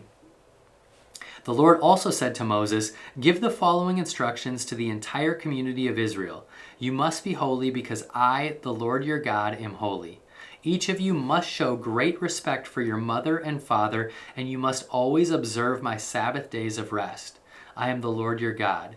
Do not put your trust in idols or make metal images of gods for yourselves. I am the Lord your God. When you sacrifice a peace offering to the Lord, offer it properly so you will be accepted by God. The sacrifice must be eaten on the same day you offer it up, or on the next day. Whatever is left over until the third day must be completely burned up. If any of the sacrifice is eaten on the third day, it will be contaminated, and I will not accept it. Anyone who eats it on the third day will be punished for defiling what is holy to the Lord and will be cut off from the community. When you harvest the crops of your land, do not harvest the grain along the edges of your fields, and do not pick up what the harvesters drop. It is the same with your grape crop. Do not strip every last bunch of grapes from the vines, and do not pick up the grapes that fall to the ground. Leave them for the poor and the foreigners living among you. I am the Lord your God. Do not steal. Do not deceive or cheat one another. Do not bring shame on the name of your God by using it to swear falsely. I am the Lord. Do not defraud or rob your neighbor. Do not make your hired workers wait until the next day to receive their pay. Do not insult the deaf or cause the blind to stumble. You must fear your God. I am the Lord. Do not twist justice in legal matters by favoring the poor or being partial to the rich and powerful. Always judge people fairly. Do not spread slanderous gossip among your people. Do not stand idly by when your neighbor's life is threatened. I am the Lord. Do not nurse hatred in your heart for any of your relatives. Confront people directly so you will not be held guilty for their sin. Do not seek revenge or bear a grudge against a fellow Israelite, but love your neighbor as yourself, for I am the Lord. You must obey all my decrees. Do not mate two different kinds of animals. Do not plant your field with two different kinds of seed. Do not wear clothing woven from two different kinds of thread. If a man has sex with a slave girl whose freedom has never been purchased, but who is committed to become another man's wife, he must pay full compensation to her master. But since she is not a free woman, neither the man nor the woman will be put to death. The man, however, must bring a ram as a guilt offering and present it to the Lord at the entrance of the tabernacle. The priest will then purify him before the Lord with the ram of the guilt offering, and the man's sin will be forgiven. When you enter the land and plant fruit trees, leave the fruit unharvested for the first 3 years and consider it forbidden. Do not eat it. In the 4th year, the entire crop must be consecrated to the Lord as a celebration of praise. Finally, in the 5th year, you may eat the fruit. If you follow this pattern, your harvest will increase. I am the Lord your God. Do not eat meat that has not been drained of its blood. Do not practice fortune-telling or witchcraft. Do not trim off the hair of your temples or trim your beards. Do not cut your bodies for the dead, and do not mark your skin with tattoos, for I am the Lord. Do not defile your daughter by making her a prostitute, or the land will be filled with prostitution and wickedness. Keep my Sabbath days of rest, and show reverence toward my sanctuary. I am the Lord. Do not defile yourselves by turning to mediums or to those who consult the spirits of the dead. I am the Lord your God. Stand up in the presence of the elderly and show respect for the aged. Fear your God. I am the Lord. Do not take advantage of foreigners who live among you in your land. Treat them like native-born Israelites and love them as you love yourself. Remember that you were once foreigners living in the land of Egypt. I am the Lord your God.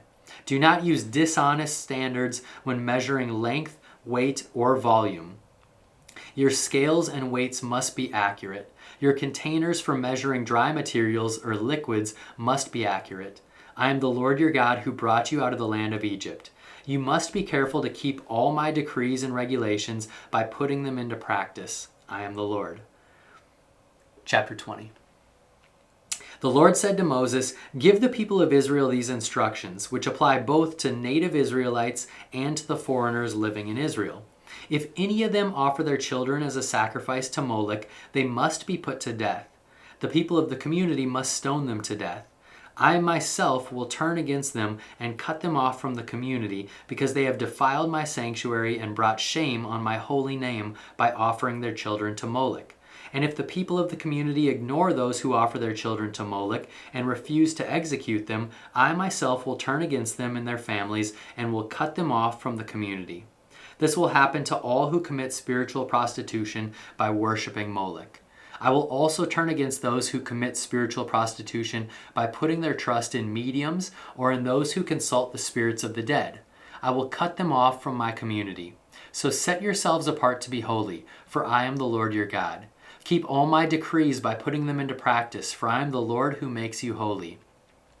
Anyone who dishonors father or mother must be put to death. Such a person is guilty of a capital offense. If a man commits adultery with his neighbor's wife, both the man and the woman who have committed adultery must be put to death. If a man violates his father by having sex with one of his father's wives, both the man and the woman must be put to death, for they are guilty of a capital offense. If a man has sex with his daughter-in-law, both must be put to death. They have committed a perverse act and are guilty of a capital offense. If a man practices homosexuality, having sex with another man as with a woman, both men have committed a detestable act. They must both be put to death, for they are guilty of a capital offense. If a man marries both a woman and her mother, he has committed a wicked act. The man and both women must be burned to death to wipe out such wickedness from among you. If a man has sex with an animal, he must be put to death, and the animal must be killed. If a woman presents herself to a male animal to have intercourse with it, she and the animal must both be put to death. You must kill both, for they are guilty of a capital offense. If a man marries his sister, the daughter of either his father or his mother, and they have sexual relations, it is a shameful disgrace.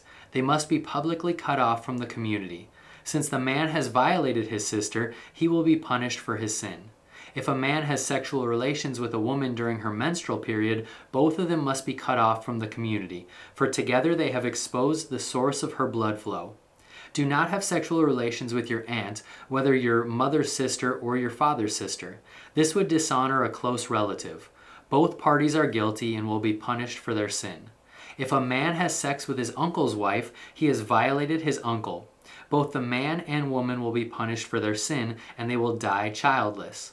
If a man marries his brother's wife, it is an act of impurity. He has violated his brother, and the guilty couple will remain childless. You must keep all my decrees and regulations by putting them into practice. Otherwise, the land to which I am bringing you as your new home will vomit you out. Do not live according to the customs of the people I am driving out before you. It is because they do these shameful things that I detest them. But I have promised you, you will possess their land because I will give it to you as your possession, a land flowing with milk and honey. I am the Lord your God, who has set you apart from all other people. You must therefore make a distinction between ceremonially clean and unclean animals, and between clean and unclean birds. You must not defile yourselves by eating any unclean animal or bird or creature that scurries along the ground. I have identified them as being unclean for you. You must be holy because I, the Lord, am holy. I have set you apart from all other people to be my very own. Men and women among you who act as mediums or who consult the spirits of the dead must be put to death by stoning. They are guilty of a capital offense. Chapter 21. The Lord said to Moses, "Give the following instructions to the priests, the descendants of Aaron. A priest must not make himself ceremonially unclean by touching the dead body of a relative. The only exceptions are his closest relatives, his mother or father, son or daughter, brother, or his virgin sister who depends on him because she has no husband. But a priest must not defile himself and make himself unclean for someone who is related to him only by marriage. The priests must not shave their heads or trim their beards or cut their bodies. They must be set apart as holy to their God and must never bring shame on the name of God. They must be holy, for they are the ones who present the special gifts to the Lord, gifts of food for their God. Priests may not marry a woman defiled by prostitution, and they may not marry a woman who is divorced from her husband, for the priests are set apart as holy to their God. You must treat them as holy because they offer up food for your God. You must consider them holy because I, the Lord, am holy, and I make you holy. If a priest's daughter defiles herself by becoming a prostitute, she also defiles her father's holiness, and she must be burned to death. The high priest has the highest rank of all the priests. The anointing oil has been poured on his head, and he has been ordained to wear the priestly garments. He must never leave his hair uncombed or tear his clothing. He must not defile himself by going near a dead body. He may not make himself ceremonially unclean, even for the father or mother. He must not defile the sanctuary of his God by leaving it to attend to a dead person, for he has been made holy by the anointing oil of his God. I am the Lord. The high priest may marry only a virgin. She may not marry a widow, a woman who is divorced, or a woman who has defiled herself by prostitution. She must be a virgin from his own clan, so that he will not dishonor his descendants among his clan. For I am the Lord who makes him holy." Then the Lord said to Moses, "Give the following instructions to Aaron. In all future generations, none of your descendants who has any defect will qualify to offer food to his God. No one who has a defect qualifies, whether he is blind, lame, disfigured, deformed, or has a broken foot or arm, or is hunchbacked or dwarfed, or has a defective eye, or skin sores, or scabbed, or damaged testicles. No descendant of Aaron who has a defect may approach the altar to present special gifts to the Lord. Since he has a defect, he may not approach the altar to offer food to his God. However, he may eat from the food offered to God, including the holy offerings and the most holy offerings. Yet because of his physical defect, he may not enter the room behind the inner curtain or approach the altar, for this would defile my holy places. I am the Lord who makes them holy. So Moses gave these instructions to Aaron and his sons and to all the Israelites. Chapter 22. The Lord said to Moses, "Tell Aaron and his sons to be very careful with the sacred gifts that the Lord set apart for me, so they do not bring shame on my holy name. I am the Lord. Give them the following instructions. In all future generations, if any of your descendants is ceremonially unclean when he approaches the sacred offerings that the people of Israel consecrate to the Lord, he must be cut off from my presence. I am the Lord. If any of Aaron's descendants has a skin disease or any kind of discharge that makes him ceremonially unclean, he may not eat from the sacred offerings until he has been pronounced clean. He also becomes unclean by touching a corpse, or by having an emission of semen, or by touching a small animal that is unclean, or by touching someone who is ceremonially unclean for any reason. The man who is defiled in any of these ways will remain unclean until evening. He may not eat from the sacred offerings until he has bathed himself in water. When the sun goes down, he will be ceremonially clean again and may eat from the sacred offerings. For this is his food. He may not eat an animal that has died a natural death or has been torn apart by wild animals, for this would defile him. I am the Lord. The priests must follow my instructions carefully, otherwise they will be punished for their sin and will die for violating my instructions. I am the Lord who makes them holy. No one outside a priest's family may eat the sacred offerings. Even guests and hired workers in a priest's home are not allowed to eat them.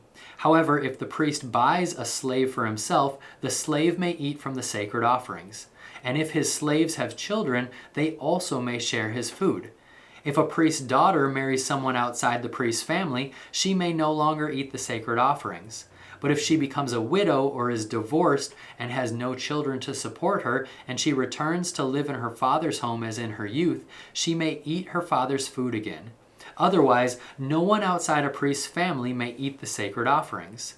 Any such person who eats the sacred offerings without realizing it must pay the priest for the amount eaten, plus an additional 20%. The priests must not let the Israelites defile the sacred offerings brought to the Lord by allowing unauthorized people to eat them. This would bring guilt upon them and require them to pay compensation. I am the Lord who makes them holy. And the Lord said to Moses, "Give Aaron and his sons and all the Israelites these instructions, which apply both to native Israelites and to the foreigners living among you. If you present a gift as a burnt offering to the Lord, whether it is to fulfill a vow or as a voluntary offering, you will be accepted only if your offering is a male animal with no defects. It may be a bull, a ram, or a male goat. Do not present an animal with defects, because the Lord will not accept it on your behalf. If you present a peace offering to the Lord from the herd or the flock, whether it is to fulfill a vow or as a voluntary offering, you must offer a perfect animal. It may have no defect of any kind. You must not offer an animal that is blind, crippled, or injured, or that has a wart, a skin sore, or scabs. Such animals must never be offered on the altar as special gifts to the Lord. If a bull or lamb has a leg that is too long or too short, it may be offered as a voluntary offering, but it may not be offered to fulfill a vow. If an animal has damaged testicles or is castrated, you may not offer it to the Lord. You must never do this in your own land, and you must not accept such an animal from foreigners and then offer it as a sacrifice to the Lord. Such animals will not be accepted on your behalf, for they are mutilated or defective.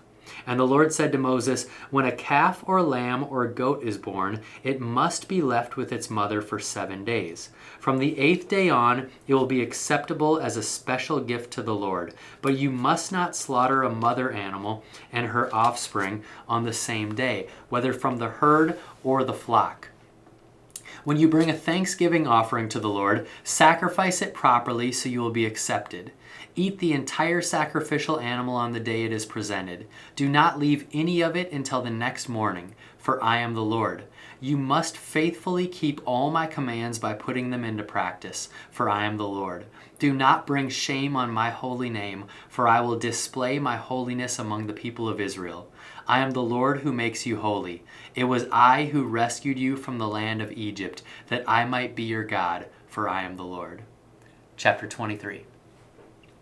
The Lord said to Moses, "Give the following instructions to the people of Israel. These are the Lord's appointed festivals which you are to proclaim as official days for holy assembly. You have 6 days each week for your ordinary work, but the 7th day is a Sabbath day of complete rest, an official day for holy assembly. It is the Lord's Sabbath day, and it must be observed wherever you live. In addition to the Sabbath, these are the Lord's appointed festivals, the official days for holy assembly that are to be celebrated at their proper times each year. The Lord's Passover begins at sundown on the 14th day of the first month. On the next day, the 15th day of the month, you must begin celebrating the festival of unleavened bread. This festival to the Lord continues for 7 days, and during that time, the bread you eat must be made without yeast. On the first day of the festival, all the people must stop their ordinary work and observe an official day for holy assembly. For 7 days you must present special gifts to the Lord. On the 7th day, the people must again stop all their ordinary work to observe an official day for holy assembly. Then the Lord said to Moses, "Give the following instructions to the people of Israel. When you enter the land I am giving you, and you harvest its first crops, bring the priest a bundle of grain from the first cutting of your grain harvest. On the day after the Sabbath, the priest will lift it up before the Lord so it may be accepted on your behalf. On that same day, you must sacrifice a 1-year-old male lamb with no defects as a burnt offering to the Lord. With it, you must present a grain offering consisting of 4 quarts of choice flour moistened with olive oil. It will be a special gift, a pleasing aroma to the Lord. You must also offer 1 quart of wine as a liquid offering. Do not eat any bread or roast grain or fresh kernels on that day until you bring this offering to your God. This is a permanent law for you, and it must be observed from generation to generation wherever you live. From the day after the Sabbath, the day you bring the bundle of grain to be lifted up as a special offering, count off 7 full weeks. Keep counting until the day after the 7th Sabbath, 50 days later. Then present an offering of new grain to the Lord. From wherever you live, bring 2 loaves of bread to be lifted up before the Lord as a special offering. Make these loaves from 4 quarts of choice flour and bake them with yeast. They will be an offering to the Lord from the first of your crops. Along with the bread, present 7 1-year-old male lambs with no defects, 1 young bull, and 2 rams as burnt offerings to the Lord. These burnt offerings, together with the grain offerings and liquid offerings, will be a special gift, a pleasing aroma to the Lord. Then you must offer 1 male goat as a sin offering and 2 1-year-old male lambs as a peace offering. The priest will lift up the 2 lambs as a special offering to the Lord, together with the loaves representing the first of your crops. These offerings, which are holy to the Lord, belong to the priests. That same day will be proclaimed an official day for holy assembly, a day on which you do no ordinary work. This is a permanent law for you, and it must be observed from generation to generation wherever you live. When you harvest the crops of your land, do not harvest the grain along the edges of your fields, and do not pick up what the harvesters drop. Leave it for the poor and for the foreigners living among you. I am the Lord your God. The Lord said to Moses, "Give the following instructions to the people of Israel. On the first day of the appointed month in early autumn, you are to observe a day of complete rest. It will be an official day for holy assembly, a day commemorated with loud blasts of a trumpet. You must not do ordinary work on that day. Instead, you are to present your special gifts to the Lord." Then the Lord said to Moses, "Be careful to celebrate the Day of Atonement on the 10th day of that same month, 9 days after the Feast of Trumpets. You must observe it as an official day for holy assembly, a day to deny yourselves and present special gifts to the Lord. Do not work during that entire day, because it is the Day of Atonement, when offerings of purification are made for you, making you right with the Lord your God. All who do not deny themselves that day will be cut off from God's people, and I will destroy anyone among you who does any work on that day. You must not do any work at all. This is a permanent law for you, and it must be observed from generation to generation wherever you live. This will be a Sabbath day of complete rest for you, and on that day you must deny yourselves. This day of rest will begin at sundown on the 9th day of the month and extend until sundown on the 10th day.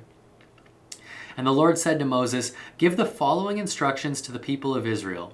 Begin celebrating the festival of shelters on the 15th day of the appointed month, 5 days after the Day of Atonement. This festival to the Lord will last for 7 days. On the first day of the festival, you must proclaim an official day for holy assembly, when you do no ordinary work. For 7 days you must present special gifts to the Lord. The 8th day is another holy day on which you present your special gifts to the Lord. This will be a solemn occasion, and no ordinary work may be done that day.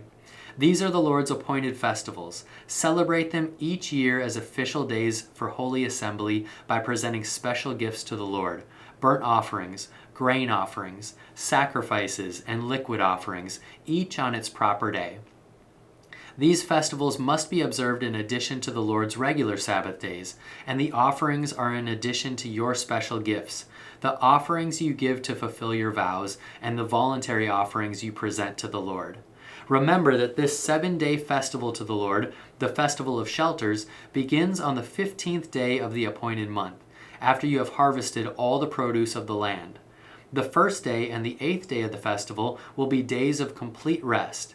On the first day, gather branches from magnificent trees, palm fronds, boughs from leafy trees, and willows that grow by the streams. Then celebrate with joy before the Lord your God for 7 days. You must observe this festival to the Lord for 7 days every year. This is a permanent law for you, and it must be observed in the appointed month from generation to generation. For 7 days you must live outside in little shelters. All native-born Israelites must live in shelters. This will remind each new generation of Israelites that I made their ancestors live in shelters when I rescued them from the land of Egypt. I am the Lord your God." So Moses gave the Israelites these instructions regarding the annual festivals of the Lord. Chapter 24. The Lord said to Moses, "Command the people of Israel to bring you pure oil of pressed olives for the light, to keep the lamps burning continually. This is the lampstand that stands in the tabernacle in front of the inner curtains that shields the Ark of the Covenant. Aaron must keep the lamps burning in the Lord's presence all night. This is a permanent law for you, and it must be observed from generation to generation. Aaron and the priests must tend the lamps on the pure gold lampstands continually in the Lord's presence. You must bake 12 flat loaves of bread from choice flour, using 4 quarts of flour for each loaf. Place the bread before the Lord on your pure gold table and arrange the loaves in 2 sacks, with 6 loaves in each sack. Put some pure frankincense near each stack to serve as a representative offering, a special gift presented to the Lord. Every Sabbath day, this bread must be laid out before the Lord as a gift from the Israelites. It is an ongoing expression of the eternal covenant. The loaves of bread will belong to Aaron and his descendants, who must eat them in a sacred place, for they are most holy. It is the permanent right of the priests to claim this portion of the special gifts presented to the Lord. One day, a man who had an Israelite mother and an Egyptian father came out of his tent and got into a fight with one of the Israelite men. During the fight, this son of an Israelite woman blasphemed the name of the Lord with a curse. So the man was brought to Moses for judgment. His mother was Shelomith, the daughter of Dibri of the tribe of Dan. They kept the man in custody until the Lord's will in the matter should become clear to them. Then the Lord said to Moses, "Take the blasphemer outside the camp and tell all those who heard the curse to lay their hands on their head. Then let the entire community stone him to death. Say to the people of Israel, those who curse their God will be punished for their sin. Anyone who blasphemes the name of the Lord must be stoned to death by the whole community of Israel. Any native-born Israelite or foreigner among you who blasphemes the name of the Lord must be put to death. Anyone who takes another person's life must be put to death. Anyone who kills another person's animal must pay for it in full, a live animal for the animal that was killed.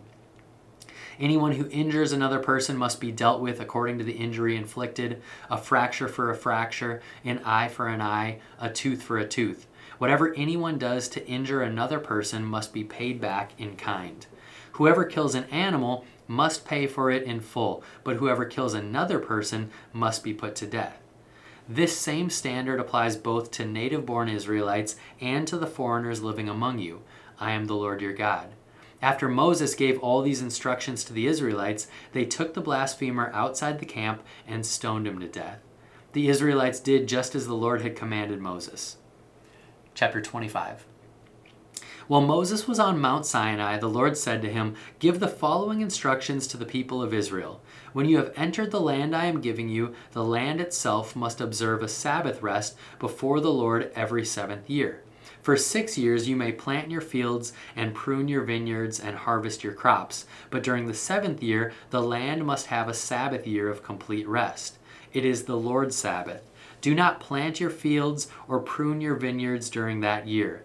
And don't store away the crops that grow on their own or gather the grapes from their unpruned vines. The land must have a year of complete rest. But you may eat whatever the land produces on its own during its Sabbath. This applies to you, your male and female servants, your hired workers, and the temporary residents who live with you. Your livestock and the wild animals in your land will be allowed to eat what the land produces. In addition, you must count off 7 Sabbath years, 7 sets of 7 years, adding up to 49 years in all. Then, on the Day of Atonement in the 50th year, blow the ram's horn loud and long throughout the land. Set this year apart as holy, a time to proclaim freedom throughout the land for all who live there. It will be a jubilee year for you, when each of you may return to the land that belonged to your ancestors and return to your own clan. This 50th year will be a jubilee year for you. During that year, you must not plant your fields or store away any of the crops that grow on their own, and don't gather the grapes from your unpruned vines. It will be a jubilee year for you, and you must keep it holy, but you may eat whatever the land produces on its own. In the year of Jubilee, each of you may return to the land that belonged to your ancestors. When you make an agreement with your neighbor to buy or sell property, you must not take advantage of each other. When you buy land from your neighbor, the price you pay must be based on the number of years since the last Jubilee. The seller must set the price by taking into account the number of years remaining until the next Jubilee year. The more years until the next Jubilee, the higher the price. The fewer years, the lower the price. After all, the person selling the land is actually selling you a certain number of harvests. Show your fear of God by not taking advantage of each other. I am the Lord your God. If you want to live securely in the land, follow my decrees and obey my regulations. Then the land will yield large crops, and you will eat your fill and live securely in it. But you might ask, what will we eat during the 7th year, since we are not allowed to plant or harvest crops that year? Be assured that I will send my blessing for you in the 6th year, so the land will produce a crop large enough for 3 years. When you plant your fields in the 8th year, you will still be eating from the large crop of the 6th year. In fact, you will still be eating from that large crop when the new crop is harvested in the 9th year. The land must never be sold on a permanent basis, for the land belongs to me. You are only foreigners and tenant farmers working for me. With every purchase of land, you must grant the seller the right to buy it back. If one of your fellow Israelites falls into poverty and is forced to sell some family land, then a close relative should buy it back from you. If there is no close relative to buy the land, but the person who sold it gets enough money to buy it back, he then has the right to redeem it from the one who bought it. The price of the land will be discounted according to the number of years until the next year of Jubilee. In this way, the original owner can then return to the land. But if the original owner cannot afford to buy back the land, it will remain with the new owner until the next year of Jubilee. In the Jubilee year, the land must be returned to the original owners so they can return to their family land. Anyone who sells a house inside a walled town has the right to buy it back for a full year after its sale. During that year, the seller retains the right to buy it back. But if it is not bought back within a year, the sale of the house within the walled town cannot be reversed. It will become the permanent property of the buyer. It will not be returned to the original owner in the year of Jubilee. But a house in a village, a settlement without fortified walls, will be treated like property in the countryside. Such a house may be bought back at any time, and it must be returned to the original owner in the year of Jubilee. The Levites always have the right to buy back a house they have sold within the towns allotted to them. And any property that is sold by the Levites, all houses within the Levitical towns, must be returned in the year of Jubilee. After all, the houses in the towns reserved for the Levites are the only property they own in all Israel. The open pasture land around the Levitical towns may never be sold. It is their permanent possession. If one of your fellow Israelites falls into poverty and cannot support himself, support him as you would a foreigner or a temporary resident and allow him to live with you. Do not charge interest or make a profit at his expense. Instead, show your fear of God by letting him live with you as your relative. Remember, do not charge interest on money you lend to him or make a profit on food you sell him. I am the Lord your God, who brought you out of the land of Egypt to give you the land of Canaan and to be your God.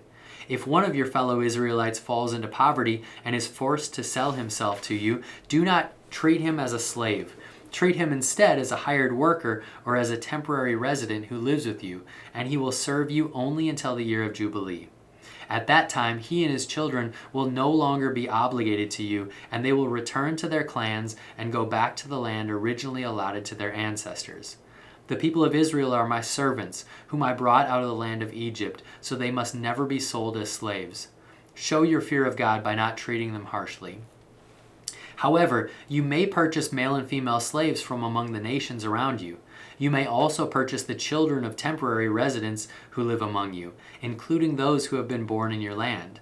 You may treat them as your property, passing them on to your children as a permanent inheritance. You may treat them as slaves, but you must never treat your fellow Israelites this way. Suppose a foreigner or temporary resident becomes rich while living among you. If any of your fellow Israelites falls into poverty and are forced to sell themselves to such a foreigner or to a member of his family, they still retain the right to be bought back, even after they have been purchased. They may be bought back by a brother, an uncle, or a cousin. In fact, anyone from the extended family may buy them back. They may also redeem themselves if they are prospered. They will negotiate the price of their freedom with the person who bought them. The price will be based on the number of years from the time they were sold until the next year of Jubilee, whatever it would cost to hire a worker for that period of time. If many years still remain until this Jubilee, they will repay the proper proportion of what they received when they sold themselves. If only a few years remain until the year of Jubilee, they will repay a small amount for the redemption. The foreigner must treat them as workers hired on a yearly basis. You must not allow a foreigner to treat any of your fellow Israelites harshly. If any Israelites have not been bought back by the time the year of Jubilee arrives, they and their children must be set free at that time. For the people of Israel belong to me. They are my servants, whom I brought out of the land of Egypt. I am the Lord your God. Chapter 26. Do not make idols or set up carved images or sacred pillars or sculptured stones in your land so you may worship them.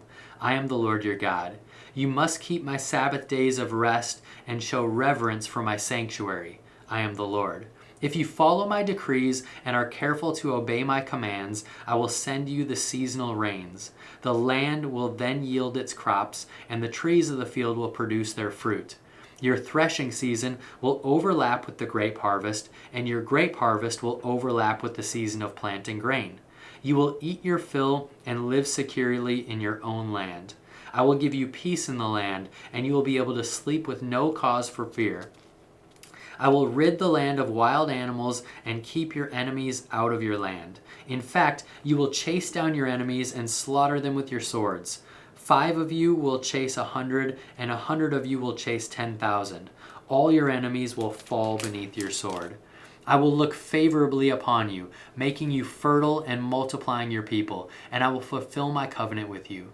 You will have such a surplus of crops that you will need to clear out the old grain to make room for the new harvest. I will live among you, and I will not despise you. I will walk among you. I will be your God, and you will be my people.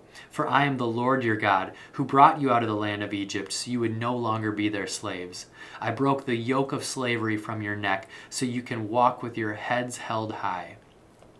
However, if you do not listen to me or obey all these commands, and if you break my covenant by rejecting my decrees, treating my regulations with contempt, and refusing to obey my commands, I will punish you. I will bring sudden terrors upon you, wasting diseases and burning fevers that will cause your eyes to fail and your life to ebb away. You will plant your crops in vain because your enemies will eat them. I will turn against you, and you will be defeated by your enemies.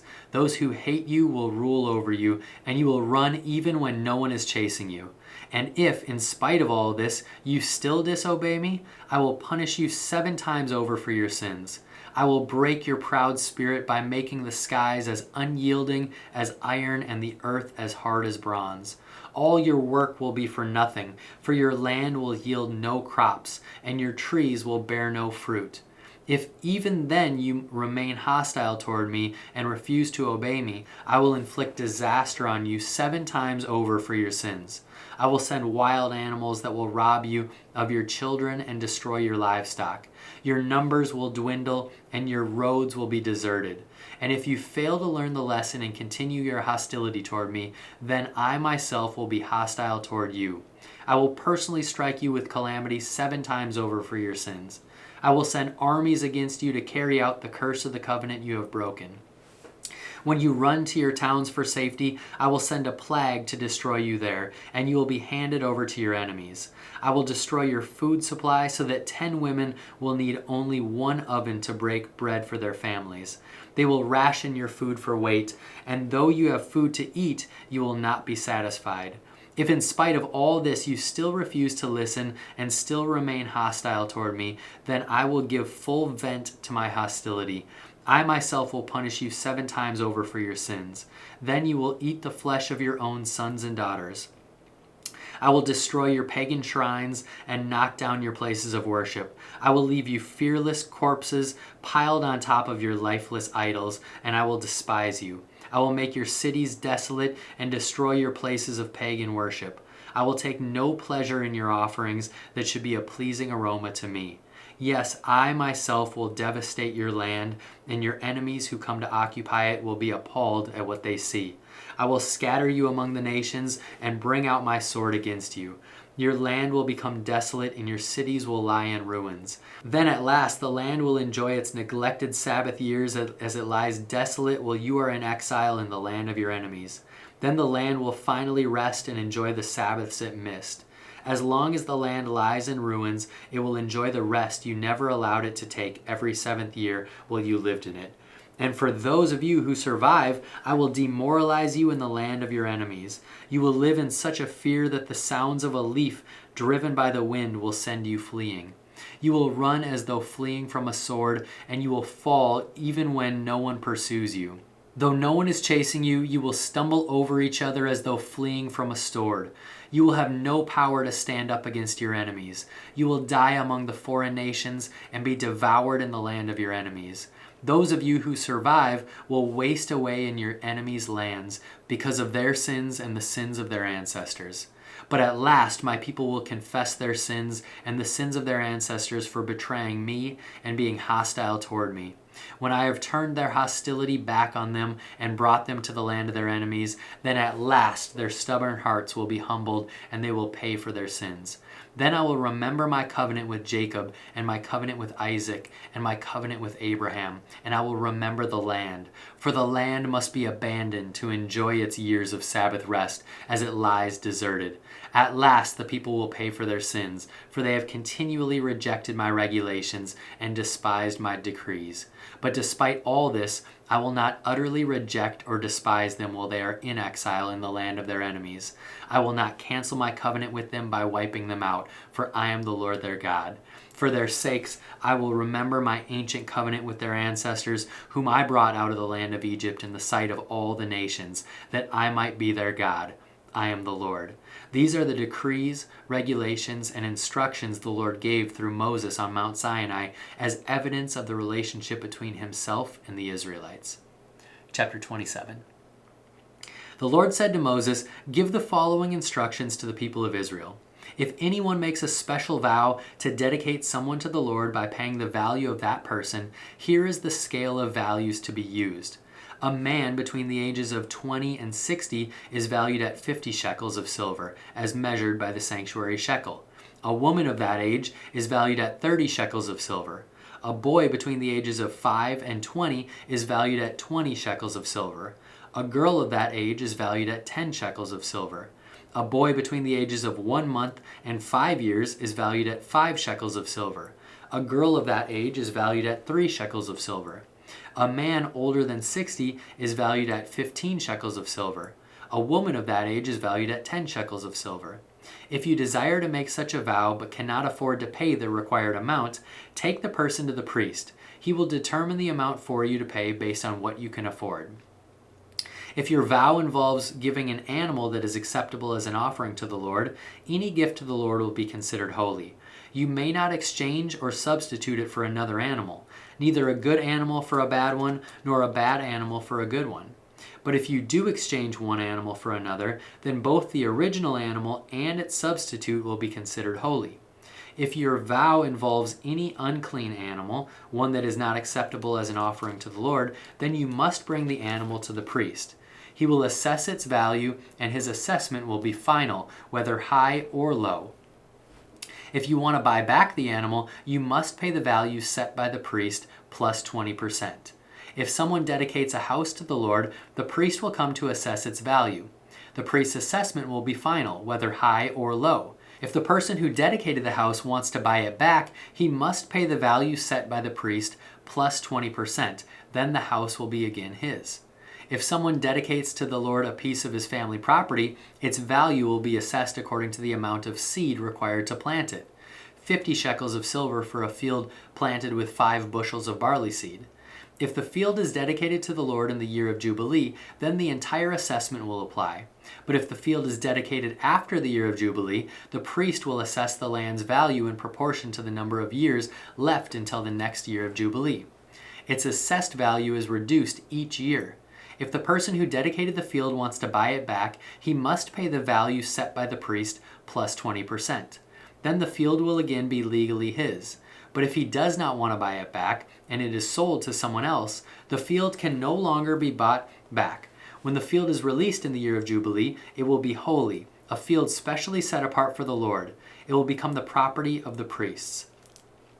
If someone dedicates to the Lord a field he has purchased, but which is not part of his family property, the priest will assess its value based on the number of years left until the next Jubilee year.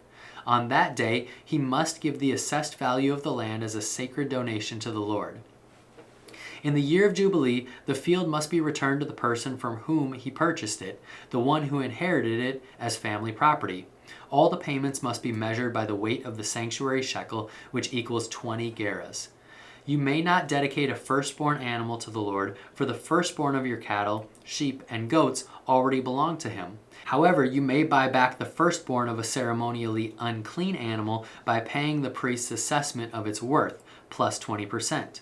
If you do not buy it back, the priest will sell it at its assessed value. However, anything specially set apart for the Lord, whether a person, an animal, or family property, must never be sold or bought back. Anything devoted in this way has been set apart as holy, and it belongs to the Lord. No person specially set apart for destruction may be bought back. Such a person must be put to death. 1/10 of the produce of the land, whether grain from the fields or fruit from the trees, belongs to the Lord and must be set apart to him as holy. If you want to buy back the Lord's 10th of the grain or fruit, you must pay its value plus 20%. Count off every 10th animal from your herds and flocks and set them apart for the Lord as holy. You may not pick and choose between good and bad animals, and you may not substitute one for another. But if you do exchange one animal for another, then both the original animal and its substitute will be considered holy and cannot be bought back. These are the commands that the Lord gave Moses on Mount Sinai for the Israelites.